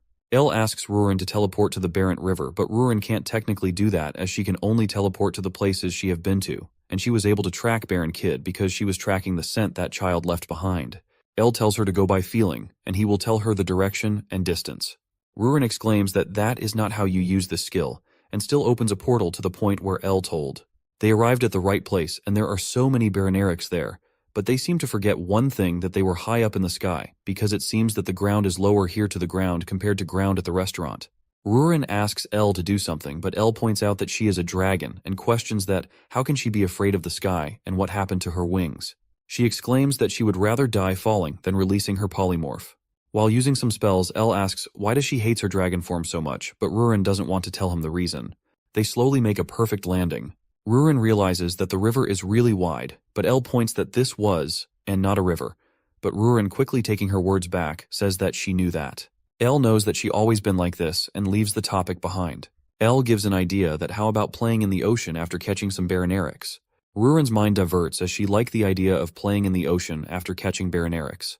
Rurin asks that how much do they have to catch, which is about 10 Baranerics. Rurin also makes a bet that slower one has to do the dishes. Elle quickly taunts her that don't regret it afterwards, besides that there are not many dishes to do since the restaurant was closed. At the restaurant, it seems that Creston, Elena, and Diren are waiting outside the restaurant, and they all look very weak, as they had no food. Creston points that he has been waiting since the lunchtime. Diren also tells that he made up his mind to come out of the castle to find that it is closed. Elena questions that if he knows this place, and also tells that she hasn't eaten anything since breakfast for her pasta at this restaurant. Diren explains that the owner of the restaurant that is Ellison is his teacher, and he came again because the food he tried last time was so delicious. But it seems like he is not here. Another portal opens, and after catching Baron Eric's and playing in the ocean, they are finally back at the hill next to the restaurant. Rurin says she can still taste the salt from the ocean water in her mouth. Elle asks if this was fun, to which Rurin replies that yes, this was fun. Also, Elle didn't know that Baron Eric's would ready to accept control and it would be so easy to catch them. Rurin explains that this was all thanks to Dragon's mind manipulation magic. Elle thanks Rurin and thinks this temporary fence should be enough for the cattle and he will just have to build a place for them to sleep, but he will make that later and proceeds to open the restaurant finally. He notices that Creston and Diren are waiting sadly outside the door of the restaurant for their respective food, but it seems that Elena was knocked out on the ground while waiting for the food. Creston realizes that Elle is finally back. Elle is shocked that they were waiting here for so long. Scene changes, and we see that all three of them now have their respective foods, and they exclaim that they finally feel alive again. Ellison asks what would they have done if he didn't come back today. Creston replies that there would have been 3 graves next to the restaurant because of death by starvation. It turns that Rurin is washing all the dishes, and I suppose that she was the slower one to catch the Baron Eric's.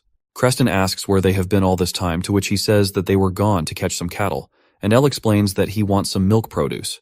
Creston supposes that he was the person building behind the restaurant and asks that how is he going to keep them, as he points out that he will need more hands when it gets busy in the restaurant. Elle obviously thought about this and expresses that he wants to hire some new people in his restaurant since someone needs to keep a constant eye on the meadow, and he will have to organize some job interviews as he can't just hire anybody walking out there. Creston, his excitement, says that Elle won't have need to worry about that, and explains that he heard the elves can find out what a person's intentions are, and the young master aka Diran will have to learn to find trustworthy people. Elena and Diren both express that what Creston is saying is true. Creston further says that he met all kinds of people while working as a mercenary and they should give him something in return for making Elle work on his holiday. Elle is just confused in what Creston is saying. Creston tries to explain further that he wants to do the job interviews for Elle and Rurin in exchange for Elle making food for them on his holiday along with Elena and Diren. Now both Elena and Diren is confused at what this man is talking about. We see a poster somewhere in the city saying that Elle's restaurant is hiring people for the meadow. The job interviews for the meadow starts as we see a very long line of people standing in front of the restaurant in the hopes of getting hired. Rurin asks if the job interview is a part of the process of getting useful subordinates. Elle tries to explain that is very similar. Creston asks the first person to come inside of the restaurant, but Creston already fails him and explains that a young guy without any energy can't handle some creatures like Baron Eric's. He calls for the next candidate. Next person comes and introduces himself as Burnt, applying as a manager for the meadow. He explains that he will do the utmost best no matter the task they assign him to. Creston saw the good impression Burnt gave, but Elena doesn't think that. She fails Burnt and explains that he is full of vulgar thoughts. Creston is very angry and says that they can't have that in the restaurant. Burnt tries to explain that all he did was think that she was really pretty. They both call the next one and tell Burnt to leave. The next person comes in and highlights that he has been managing meadows for past 30 years, and he will make this Greek city's best meadow. Diren comes in contact this time and asks his thoughts on the welfare of Baron Eric's. Candidate gets confused as Diren pulls out a scroll with a bunch of things written on it and asks him if he has any plan regarding nights and holidays, and also asks if he has clear rules like punishment when it comes to crimes involving Baron Eric's or not. He also asks his thoughts about the incentives related to the production of milk, and it is given that he already has plans to prepare for future competitions. He also explains that he is curious as to how E will deal with illness and injuries of the cattle. Diren further explains that this place is not just any pasture and says that he is a baron that cares about the cattle as if they were civilians, and he shouldn't take this lightly. Candidate thinks they all a bunch of crazy people, and he leaves. This move makes Diren very mad as he asks where he was going, abandoning the civilians. Both Rurin and Elle are left confused, and she exclaims that she didn't knew getting a subordinate was such a difficult thing. They call next applicant and fire him immediately because Creston remembers that this was the guy who wanted to start a fight in his butcher shop a while ago. They few applicants goes by and we see the reasons of denying them, that they either looks at Elena with weird eyes or couldn't reply to the questions of Diren. Next person enters and was about to speak something, but Creston already fails him with the reason that his gaze was too weak. Elena tells he was staring at her also. He couldn't give proper answers to Diren's questions. Elle is just crying in the back as they fail all the people in the quay and he couldn't get anybody to work for him. There is a funny moment though where Creston fails an applicant as he says he feels like failing him and fails everybody next in the QA. He realizes that there are no more candidates left, and he thinks that the reason is because the salary on the recruitment announcement was 2 or something. But we and Elle know the reason behind is the recruitment judges themselves. Elle is very angry and sad at same while Rurin tries to calm him down. Elle asks Creston to stop the interviews and explains he will do the next interviews alone, and is very thankful for what they did in favor of him. When suddenly someone excuses and wants to give the interview, everyone became quiet. It seems like Creston knows this person named Miltine. Miltine explains that she came here after seeing the announcement poster and asks if she can work there. Elle and Mr. Knoll are surprised to see Miltine at Elle's ranch. Mr. Knoll asks her why he was there instead of being with Ment on a mission. Ment and his mercenary troops were assigned to guard a caravan of merchants. Miltine replies something terrible has happened while they were on the mission. Some bandits had attacked them in the way, and Ment fell off of a cliff while fighting the bandits. Both Elle and Mr. Knoll are shocked to hear the news. Knoll inquires about Ment's current condition, fearing the worst. But to everyone's relief, Ment has recovered from his injuries, but sadly, he is unable to use his leg anymore. After the incident, Ment decided to retire from the mercenary, and Miltine followed him by leaving the mercenary too. Elle tells Elena that since Ment has already recovered, she won't be able to help much in the healing process. But still, Elena insists she has to meet him in person first to confirm. Meanwhile, Rurin points out that if Ment is hurt, then why does Miltine want to work with them after leaving the mercenary instead of Ment? Elle shouts at her for being inconsiderate, but we see that Miltine is starting to turn red on the other side. She tells everyone that when Ment got hurt, she had no purpose to continue in the mercenary.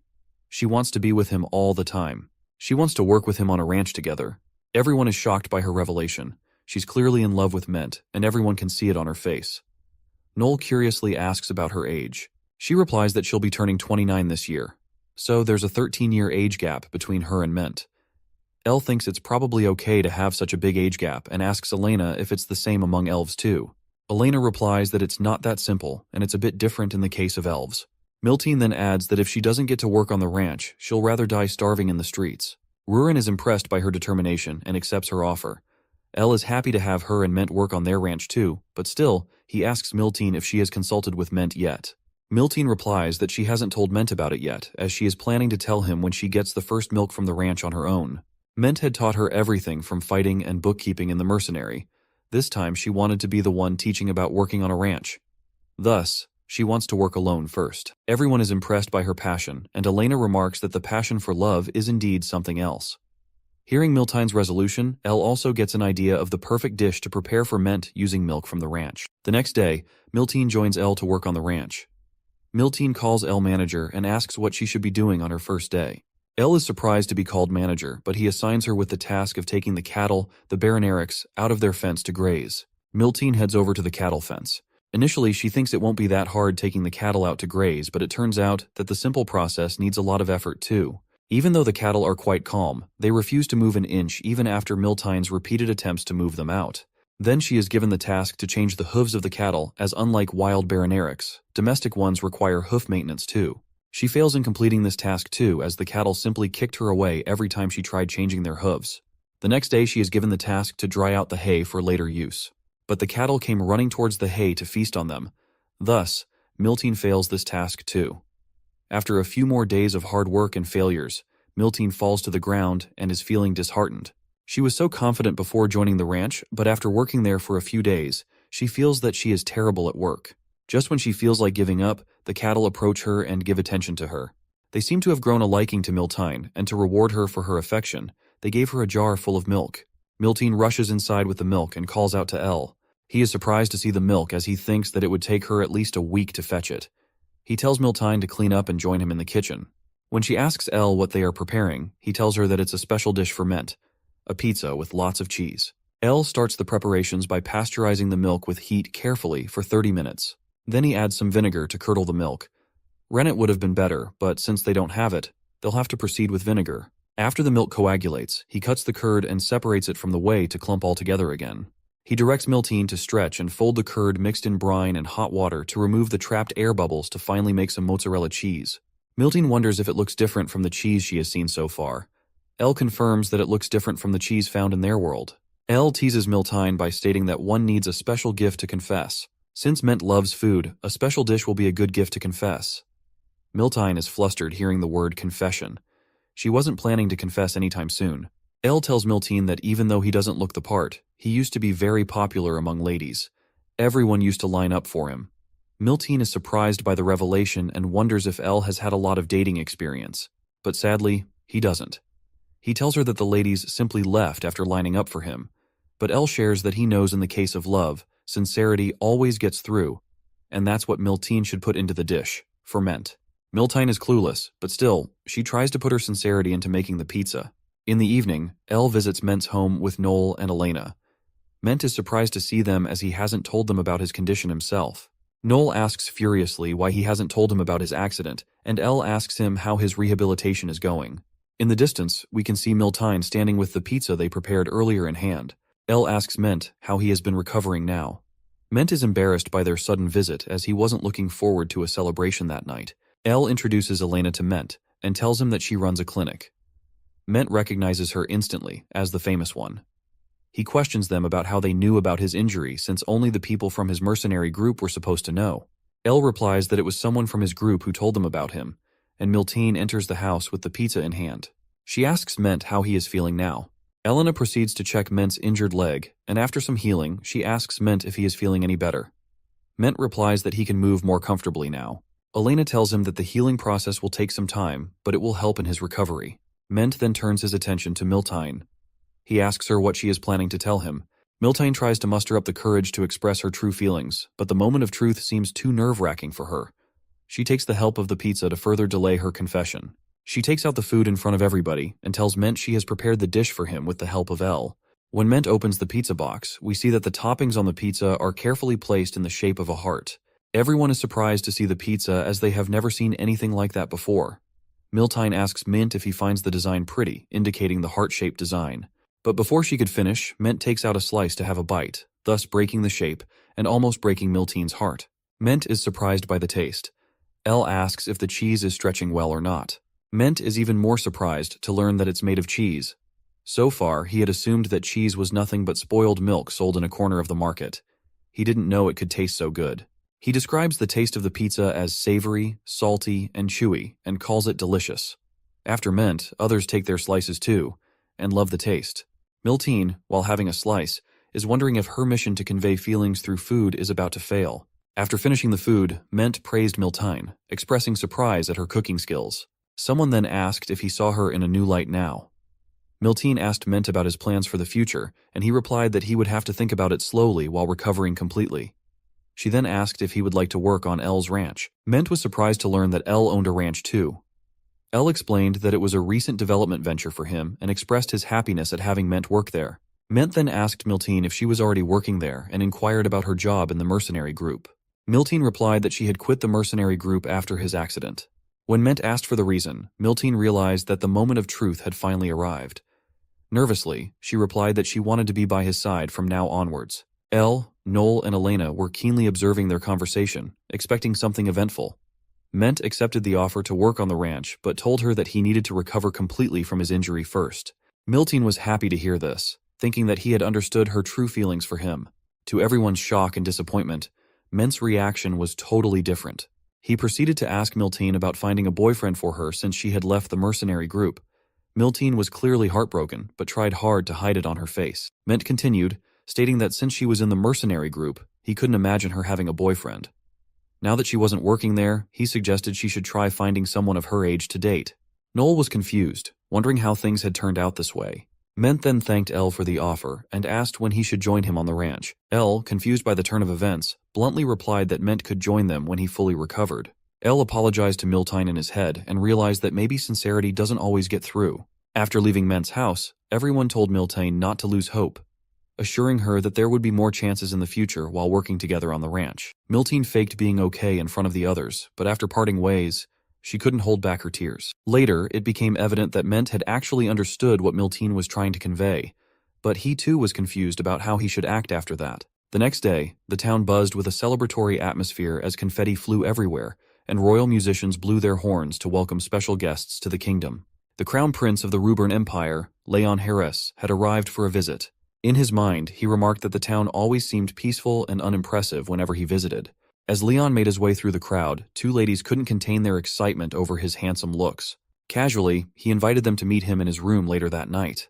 Behind the crown prince, the Duke of the Rurin Empire, Porgo Teymuran, wondered what the Greg family was doing. The chief magician, Madrin, informed him that they were preparing to welcome the guests. Porgo expressed dissatisfaction, suggesting that they should have welcomed them even before reaching the castle. He made it clear that since he had arrived, he intended to put an end to the Lord's games.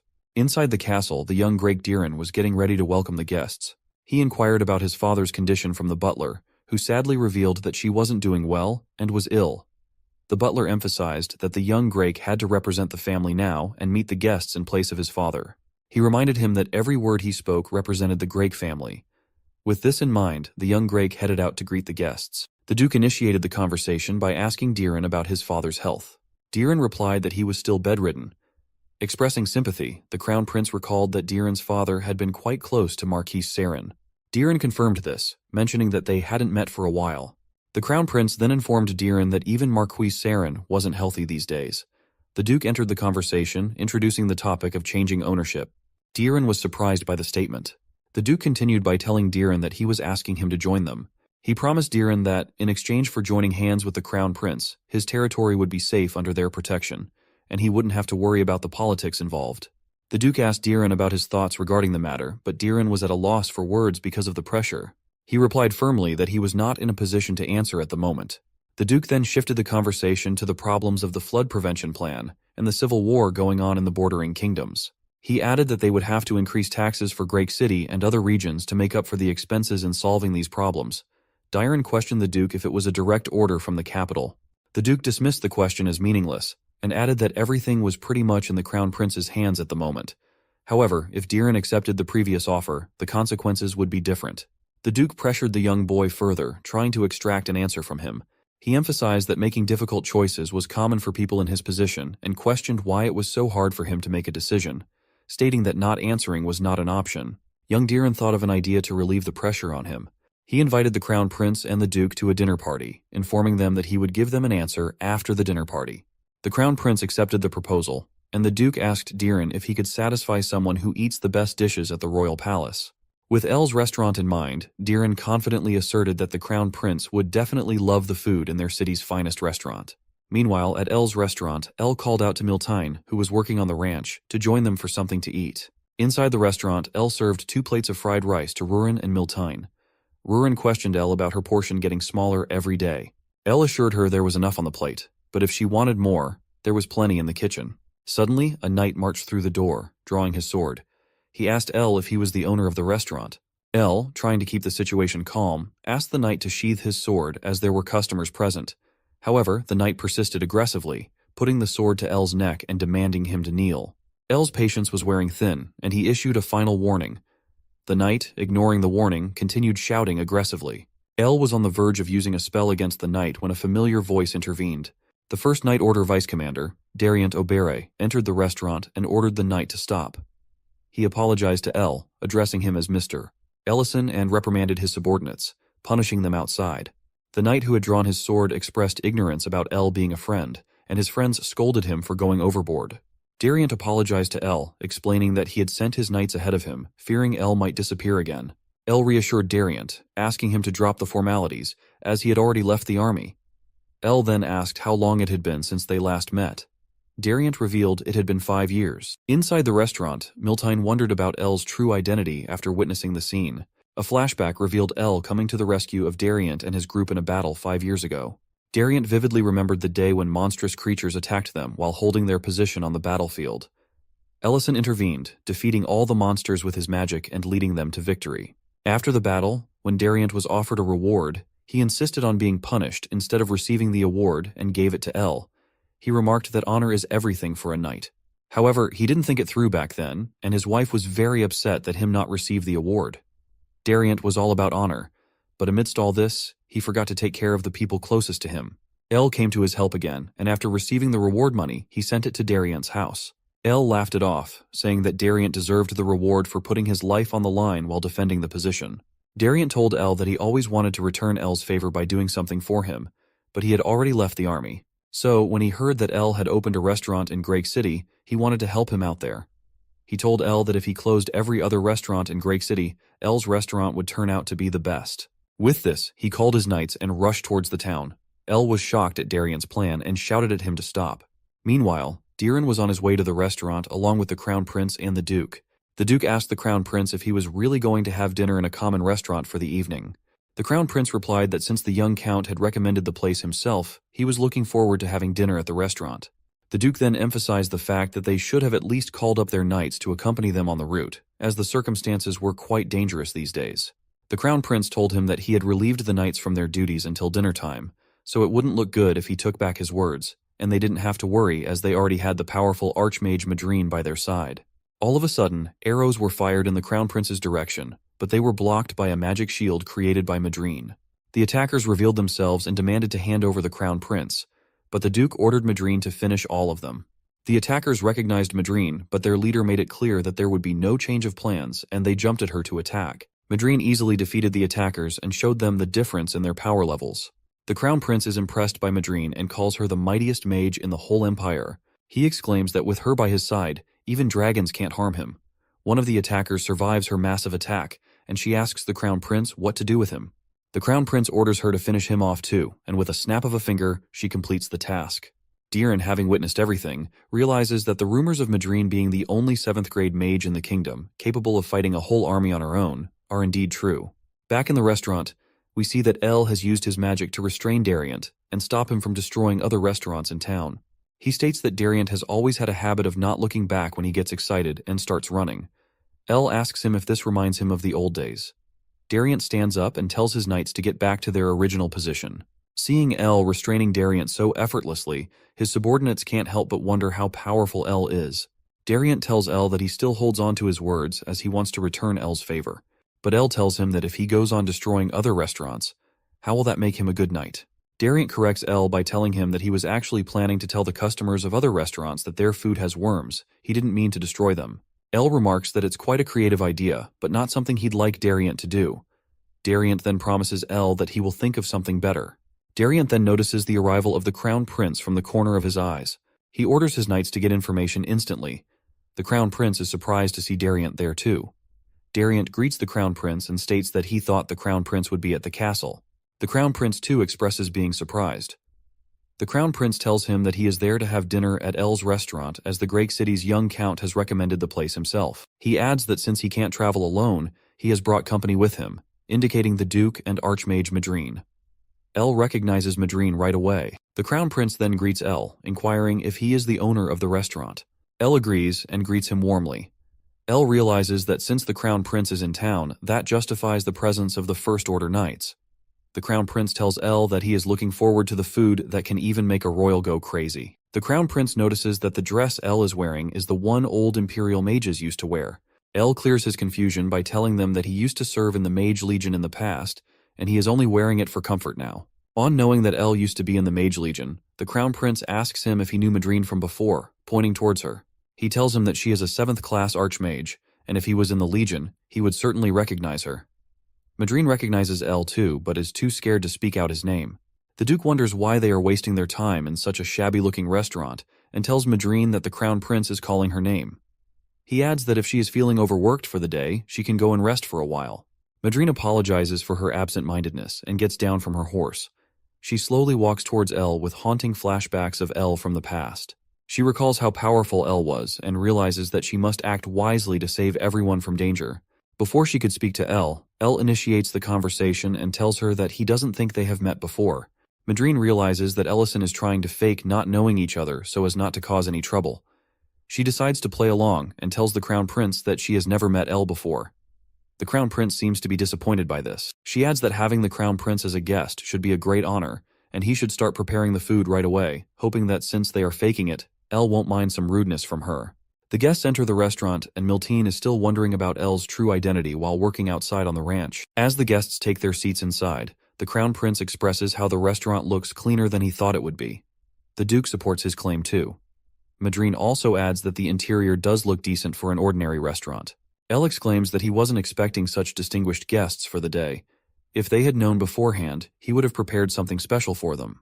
He then brings out a fancy candle stand to the table.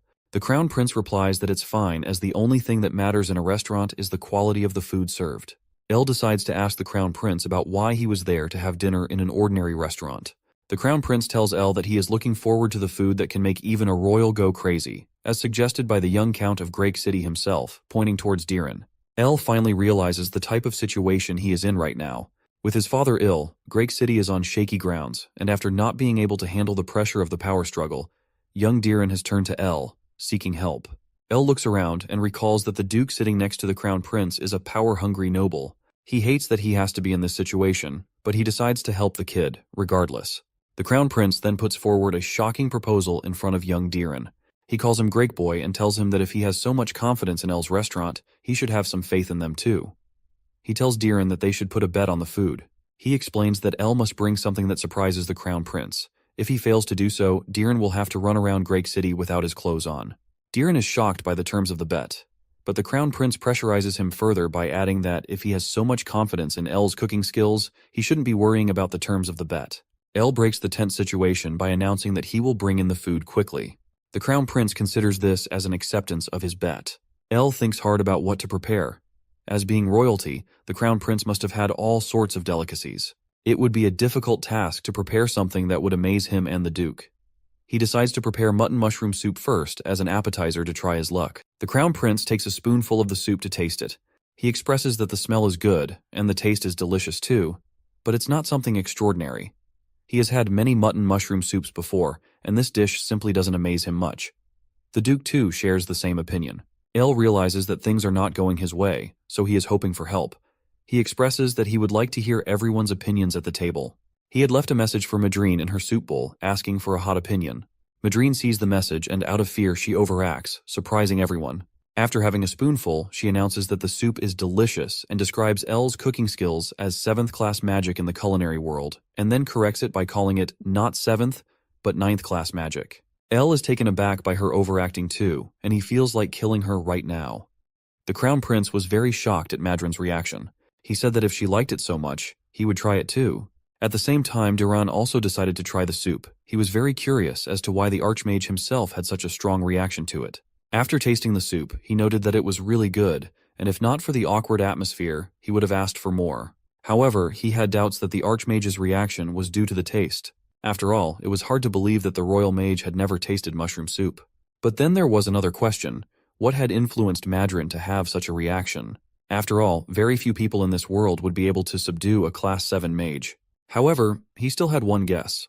He didn't really believe it, but when he looked at his teacher, he had a feeling that he wasn't as simple as it seemed at first glance. Elle headed for the kitchen and said he'd go make the next dish. Although his face was not visible, the aura he exuded spoke for itself about his mood. While he was preparing the next dish, the Crown Prince said a bit disappointedly that no matter how many times he tasted it, he couldn't notice much difference from the royal soup. Duke Tamaran turned to Madrine and said that he didn't expect her to like the mushroom soup so much and promised to add it to the royal menu. When she heard this, she panicked and said that it wasn't because she liked mushroom soup, but because it was special. To confirm her words, she immediately started eating the soup quickly and talking about how delicious it was. However, as soon as she finished, there was a surprise at the bottom of the bowl, namely a sign that said she had to leave the restaurant as soon as she finished eating. It was so unexpected that almost all the soup that was in her mouth immediately came out. While she was coughing and recovering, the Crown Prince asked Duke Tamaran bewilderedly if she had always been like this, to which the latter only shook his head negatively. After a while, Madrine managed to find an excuse and leave the restaurant. Waiting for her on the porch as expected was Elle. Madrine was very frightened, as she didn't know what to expect from the man standing in front of her. Finally daring to speak, she asked why he had called her. The next moment, Elle applied a soundproof barrier that prevented outsiders from hearing their conversation. This made the girl even more frightened. However, despite her misgivings, Elle showed no hostility. Turning around, he greeted her with a smile, before adding that she had played it perfectly. Despite her fear, Madrine tried to respond, but she was unable to do so, for the mood of the man standing in front of her had changed drastically. The murderous aura he emitted made it clear that he was angry. Turning to her, Elle said in a cold voice that he had already warned her that they shouldn't have met again. Madrine immediately panicked and started making excuses, saying that she didn't know they were coming here. As if he hadn't heard her words, he looked at her coldly and asked her why she had come here. She replied in a trembling voice that it was because of Duke Tamaran, who was traveling through small estates to increase his influence in the palace. However, that was not what our hero was asking. His main question was why she was together with the prince. The girl's face immediately covered with sweat. But Elle did not stop, and reminded her that he had a terrible reputation. He wallowed in lust and had no interest in the state. But it could only seem that way at first glance. Anyone from the outside could say that he only cared about himself and just enjoyed life. In addition, he had no claim to power, but as it turned out, he knew how to use his position to his own advantage. In fact, he just covered up his lecherous image and put pressure on the Baron. El originally thought Duke Timoran wanted to expand his influence by absorbing the town of Greek, but as it turned out, the Crown Prince himself was behind it. To fully understand the situation, he decided to ask her what was going on. However, that wasn't something Madrin could say. She immediately replied that she would not say anything even under torture, as it was an oath she could not break. The next moment a voice was heard, one that mockingly said that it might be worth a try, just to be sure. With tears in her eyes, Madrin looked up in fear at the person who had spoken. There stood none other than Rurin. Since they had met before, she knew it was a dragon. This was the limit of what she could endure. Falling to the ground and laughing hysterically, she said after a short pause that she just wanted to go home. After a while, Madrin walked back into the restaurant. Seeing her, the Duke and Crown Prince couldn't contain their surprise. Seeing that she was not in the best condition, they asked what happened to her. Smiling, she replied that she was fine and was just enjoying the aftertaste of the soup. Hearing this, the prince said with a smile that this soup was definitely a revelation for such a backwater restaurant. Then he looked at the slumped Duran and added that he was probably somewhere in the back of his mind, looking forward to the deal. There was one thing, however. Turning to Duke Timurin, the Crown Prince asked him to remind him what the terms of the dispute were. He immediately replied that he had to surprise the prince with a dish. Hearing this, the latter smiled mockingly and said that he was not in the mood for surprises today. Laughing mockingly, he added that on normal days, he would be satisfied with such a soup. Today, however, he had an important argument to win. Finally finished laughing, he asked if they understood what that meant. Without waiting for an answer, he said that it meant that he would not be surprised even if his sick father got up and started cooking. However, if he heard something that wasn't said in the mansion, he might change his mind. Turning to Duran, who was clenching his fists nervously from the weight of responsibility that was upon him, the Crown Prince asked if they would hear his answer now. The one replied that the position of Lord demanded a lot of responsibility. Therefore, he was willing to bear his own shame. However, he was not going to jeopardize the lives of the people of the kingdom. But at the same time, he believed in the success of this restaurant with all his soul. So he was not going to back down. He promised that if he lost, he would take off his clothes and run through the city. Without showing any emotion, the prince replied that he respected his choice. After a while, evening came. By this time, El had time to prepare a new dish. He returned to the guests and apologized for the long wait. Placing the bowl on the table, he solemnly announced that it was the main dish of the day. Hearing this, the Crown Prince asked if he was so sure of it, since a lot of things depended on the dish. Lifting the lid, our hero replied that he was more confident than ever. The dish on the plate was a bit different from what everyone had imagined, as it was more like a lump of clay. Duke Timurin immediately asked what it was, to which El replied honestly that it was baked mud. Hearing this, he asked in a cold voice if they would have to eat it. Taking out a hammer, our hero replied that of course not. He immediately pounded the clay with force, thus breaking it. As it turned out, there was indeed something under the mud. The Crown Prince was surprised to note that there was a salad inside. But it was not just any salad, for underneath it was nothing more than a polenta. Taking out a knife to cut the dish into pieces, El replied that this was indeed the case. The prince still couldn't believe his eyes and asked where this rare meat was from in such a backwater restaurant.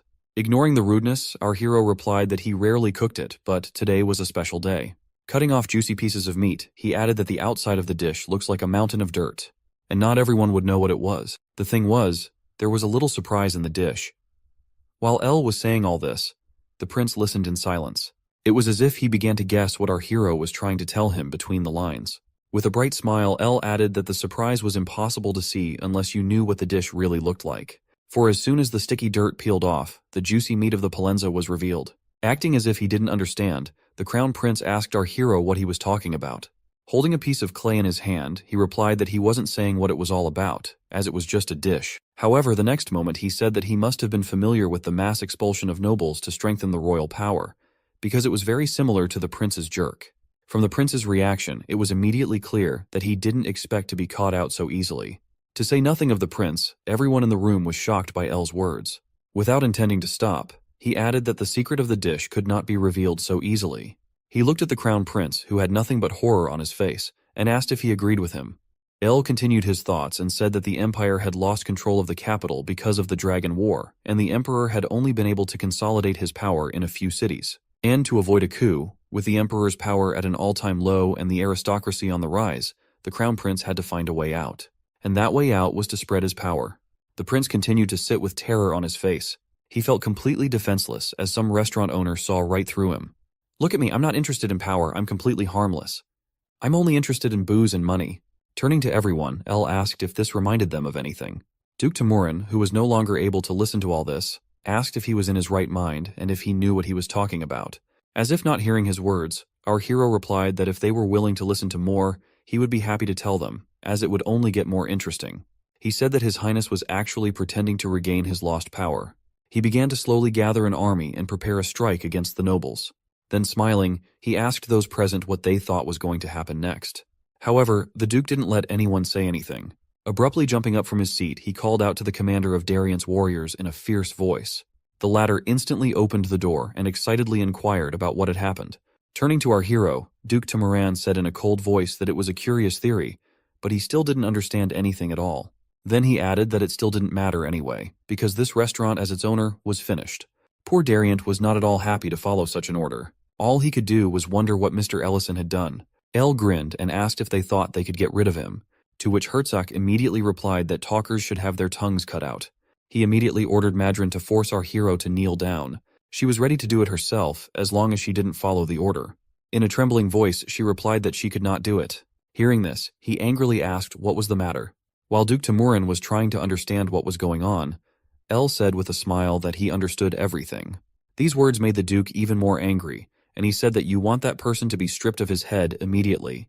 In the midst of all this tension that almost led to someone's death, the fork with a distinctive sound stabbed into a piece of meat, which the very next moment ended up in the Crown Prince's mouth. Without stopping there, he took another piece of meat. Everyone present stared at the prince with bewilderment and shock. He was now holding a large piece of meat in his hands and was happily saying that it was incredibly delicious. Seeing that everyone was looking at him, he asked them why they were not frozen. Then pointing at the meat, he happily told them to try it too. The Duke apologized and said he couldn't do that. It didn't take long for the prince to react. Pounding his fist loudly on the table, he shouted furiously for him to start eating now. Not daring to disobey, he silently sat down and began slicing the meat. After a moment, he took a bite without much enthusiasm. Turning to him, the prince asked if he liked it. He replied that it was delicious. With a smile on his face, the prince asked if he had found it as amazing as he did. Having no other choice, he nodded in the affirmative and said that it was indeed so. Finished eating, the crown prince said he thought they had settled the dispute. Admitting defeat, he added that he would be lying if he said that the dish didn't surprise him. Congratulating Diran, he said he really deserved to win. Still not quite understanding what had happened, he awkwardly thanked the prince. Standing up from the table, the crown prince also thanked our hero. He praised him for the wonderful meal and said that it was time for them to leave. El asked him if he was expecting an answer from the baron. The crown prince replied that he was going to stay here for a couple of days anyway, as he had plans with the lovely ladies. However, in his mind he had already heard his answer. Heading towards the exit with Duke Tamaran and Madrin, the crown prince ordered all the knights to gather, as they had plans to return to the capital. In parting, he told our hero that he would not disturb him again. As soon as they left, only El and Diran remained in the room. The boy was still bewildered by what had happened, while our hero realized that it would not end here. However, we could think about that when it would happen. For now, they should be glad that everything went well, and glad that they were able to win the argument. Diran was very grateful to Al, because it was only thanks to him that they had won the argument. But he didn't understand why the crown prince had made such a decision at the last moment. After some thought, our hero answered that he didn't need to understand anything. He added that he didn't need to worry about anything as long as he was around. Deciding to change the subject, he said that now that the strangers were gone, it was a good time to enjoy the Palenza. El also praised the boy, and said that he held himself very well in front of such important people. At the same time, the crown prince and the others were on their way to the capital. You could tell from their looks that they were not in the best of moods. Darient didn't understand what had happened and why they were suddenly going back. The awkward silence that hung over the group was broken by the hereditary prince, who turned to Madrin. He asked if the cook was the man she had spoken of earlier. She replied that it was. Hearing this, Duke Timoran was shocked as he couldn't believe her words. Confirm your hunch. The prince smiled. He was finally able to see the person Madrin said even the knights respected. Duke Timoran had also heard of this man. He realized that even with Madrin and the knight army together, they didn't stand a chance against this man. However, the crown prince was thinking about other things right now. He realized that until now, they had only used superficial tactics to consolidate power, but now he no longer wanted to do so. Remembering Diran's strong statement of betting his reputation on some backwater restaurant, he couldn't help but laugh. He wondered if he could continue the argument if he were in the boy's shoes, and would he be able to trust some commoner with his life? After a little thought, the prince said that they should start small, and this time do everything more slowly to gain trust. After all, the path they were about to take was more dangerous than running down the street naked. After a while, over the restaurant there were cheers of joy and a little tired cries that at last everything was ready. A tired L with a hammer in his hands looked happily at what was in front of him, while the girls had bewilderment and surprise on their faces. As it turned out, they were all looking at the big barn that our hero had built especially for the cows, which, judging by their happy eyes, liked it very much. But beautiful doesn't mean sturdy. Failing the crash test, in a few moments the barn was left only a pile of wooden sticks. The face of our hero who built it was hard to put into words. Rurin noted that it was a good thing that it had collapsed at once, because if the cows had been inside, they would surely have died. Sitting by the pile of rubble, Elle noted that it was probably not a good idea to build a building without understanding how to do it properly. Rurin immediately had a rather logical question. She wondered how he had managed to build the restaurant. However, the answer was quite simple. He didn't build it. It was built by the craftsman, and he simply put up a sign at the end. Realizing that they can't do without a stable, our hero said that they would have to try hard. It wasn't easy to find good architects. He immediately told Rurin to get ready, for their next goal was to visit the dwarf city. The dwarf settlement was located in the Miliorek Mountains. In the midst of the vast amount of gold, gems, and weapons sat some woman. The tanned woman turned out to be a red dragon siren. When she sensed the intrusion of the intruders, she said with anticipation that she would let them know whose territory they were in. But there was another side to her insidious manner. Like a child, she was happy that she finally had a reason to come out. She'd been bored all this time, and there weren't even any insignificant people to honor, and ideally tease them a little. Besides, because she hadn't shown up for so long, everyone had forgotten that she was the mistress of these territories. What was to say, she was so excited by the appearance of people that in her haste she didn't even look under her feet, for which, in the next moment, she paid the price. Even though she didn't hit her little finger, the pain from the blow was still very strong even for a dragon. In the meantime, Elle and Rurin continued their journey to the dwarf city. The dragon girl was tired of the journey and complained that her body was not made for walking on the mountains. Our hero tried to convince her that it was worth it. Still not understanding why he was so eager to find dwarves, Rurin asked him why they couldn't just find a good human architect. He replied that when it came to making things, no one could do it better than the dwarves. When she heard this, she excitedly replied that in that case, the city of dwarves must have been a very cool and interesting place. To which our hero replied that it was. Turning the corner, they indeed saw the entrance to the city of gnomes. At first, our heroes were happy that they could finally get there. However, after a closer look, they realized that what was in front of them was more like a ruin. Elle, who had been here before, was surprised that there were no guards at the entrance. Deciding to check what was wrong, he headed inside. But as soon as he looked inside, a look of horror appeared on his face. He realized why none of the dwarves were guarding the entrance. They were all dead. All that remained of the once legendary race were skeletons covered in dust. Rurin immediately alerted Elle that someone was probably already inside. Looking at the mountains of skeletons that were once living beings, our hero became enraged. He couldn't help but wonder who had done this. However, his thoughts were interrupted by the sensation of something dangerous approaching. In the next instant, something rumbled and fell on the entrance leading inside. The first to emerge from the column of dust was a red dragon's tail.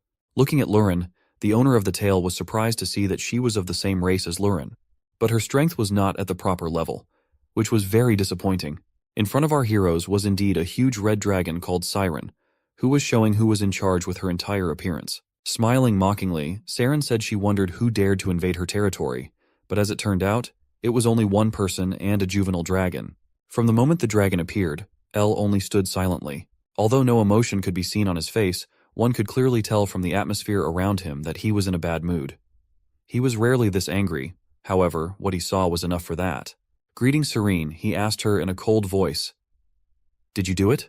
The dragon was very surprised by such directness, and she was perplexed to ask if he was really saying that to her. She started to ask him how dare he talk to dragons who were the pinnacle of life like that. However, he didn't let her finish. Interrupting her, Elle told her in an even darker and colder voice to just answer his previous question. Serene didn't realize who she was dealing with. So, unable to tolerate such an attitude, she began to gather fire in her mouth. Already in the next moment, a huge column of flame headed towards our heroes. Realizing that it was the fiery breath of an adult dragon, Rurin panicked and shouted to Al that it couldn't be blocked by a shield. Without turning around, he created a large magic circle behind him. The magical shield of even royal mages could hardly withstand a direct attack from an enraged dragon. However, our hero was far beyond their level. He was a Class 9 Archmage. In addition, he was now more angry than ever, and so such an attack wasn't a problem for him. Siren's attack was aimed precisely at the target. However, it was not destined to hit. Stopping half a meter away from Elle, the flames began to disappear. This turn of events left the dragon puzzled, as she didn't understand why her flames suddenly disappeared. But she didn't have time to be surprised, as in the very next instant, Elle had already used plasma burst magic. A large pillar of light shot out at Siren. The attack was so strong that she immediately let out a painful scream. Horrified at the wound caused by the attack, she wondered how a human could be capable of such a thing. Turning her gaze to our hero, she tried to realize who he really was. After some thought, she was able to remember. Returning back to human form, she said that she had heard before about the man who had killed many of her kin in the last war. Then turning to Rurin, she angrily asked why she was with that man.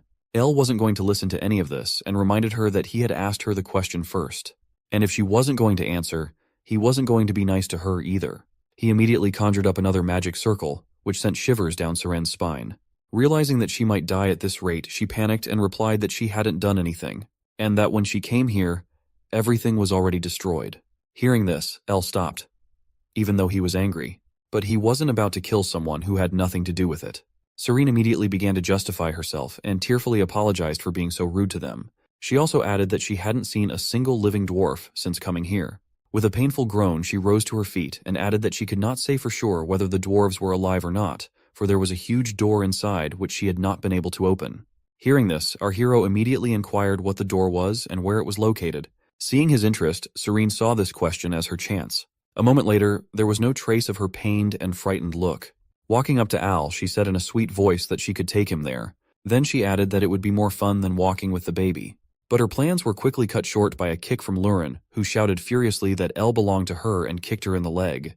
As it turned out, it hit her right on the bruise. While the red dragon groaned in pain, Rurin irritably demanded that she tell them where the place was. After getting the answer, our heroes went to the dungeon, where the door was located in the deepest part of the dungeon. We're going to go to the Greek mansion, where Duran and his stepmother were sitting at the table.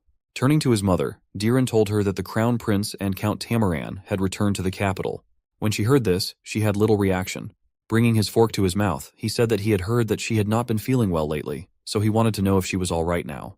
She replied with an expressionless face that she was fine, but seeing her blank stare, anyone could tell she wasn't. Noticing that she hadn't even touched her dessert, Diran said that if she didn't like the menu, she could just choose something else. Standing up from the table, she replied that he didn't need to worry about that. As soon as she left, Diran bit his lip frustratedly. He wanted to talk to his mother and find out what was wrong. But no matter how many times he tried, she wouldn't open up to him. At the same time, Verna Gray entered the room where her husband lay. Sitting by his bedside, she began to pour out her heart. She told him she couldn't take it anymore. The huge space she was in was a coffin to her. She couldn't feel truly free. Eating sweet desserts was like chewing sand. Clutching the sheet with her hand, she asked in desperation if he was listening to her. She repeated in a desperate voice that she couldn't hold on any longer, because every moment she spent with Diran was painful. As they entered the dwarf city, Elle and Lurin looked at the ruins of what had once been a thriving city. However, no matter how many times they tried, they were unable to find any signs of life. After inspecting the ruins, Lurin concluded that it had definitely been done by a dragon that had gone berserk. So she immediately suggested that Al go back and kick that red dragon's ass. She told him to calm down, because dragons were proud creatures, and she wouldn't lie to them. Soon they managed to get to some sort of huge door. As it was the only thing that had survived in the midst of the ruins, our hero concluded that it was the door that the red dragon siren had spoken of. Though the door bore numerous attack marks, it showed no signs of collapsing. The dwarves were truly masters of their craft. While Lurin tried to smash the door with her fists, Elle, as a man from the modern world, wondered if there was a button somewhere that would open the door. Though the door didn't open, suddenly the orb in the middle of it glowed with a bright light, and someone's voice ordered them to stop. Calling our heroes trespassers, he told them to leave as they were not welcome here. Elle was astonished, and wondered if the man who spoke was a dwarf. He also asked what had happened here, to which the voice replied that a red dragon had brought destruction to their land. These words came as a surprise. Lurin immediately started screaming furiously and saying that she knew it all along. With shouts of kicking that liar's ass, she tried to go back. But Elle stopped her in time. He told her to calm down and listen to the rest of the story. After hearing their family squabble, a voice from the door asked in surprise, "Red Dragon? Stop it! Calm down!" Ellison grabbed her in his arms and tried to calm Rurin down, but she instead tried to tell Ellison that by hitting them on their heads, the problem would get solved and then even the dwarves would open the door. Ellison knew when Rurin was angry she made no sense at times. This can be proved by what Rurin said before. He examines the door carefully, noting down every detail of the door. Based on the breath marks, he interpreted that several powerful dragons created this door together. By having a single glance at the door, one can tell that dragons are the strongest of all living beings, as also said by the door itself. Rurin thought they could find another red dragon and knock them out instead. But El had a strong plan in his mind and explained to her so. He explained how he likes to solve things peacefully and smiled. He questioned the door about how long it had been locked. The gold ball of the door replied that it had been approximately a year. When El learned about this, he quickly thought that many problems may have occurred during that time. His hands started to sweat thinking about the all issues, especially the food issues. All then asked the door if it was sure it did not want to open the door for him because they were there to help them only. The biggest question the door asked them was how it could trust them.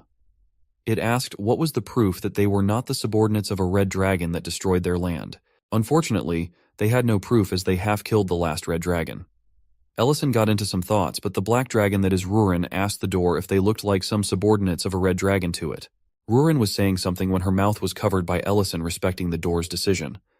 The door also mentioned how thankful it was for them to understand the position they were in. Ellison instructed Rurin to grab the backpack. The next moment, he gathered some coal, burned them up, and held a pan above the flames using some magic. The door saw him doing this and asked what they were doing right now out of curiosity. He explained how they have to go back up, and it is also quite a long way, hence they want to fill their stomachs up before starting the long journey back home. The door worried why they were doing that here out of all the places. Ellison asked why not, knowing there were no police or cops around there.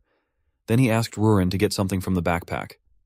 Rurin grabbed the sausages that Ellison wanted, and he started to cut the individual sausages from their length. The door asked what this substance was. El replied that this is a sausage made by filling the intestines with minced meat and spices. He cooked up a delicious meal out of it.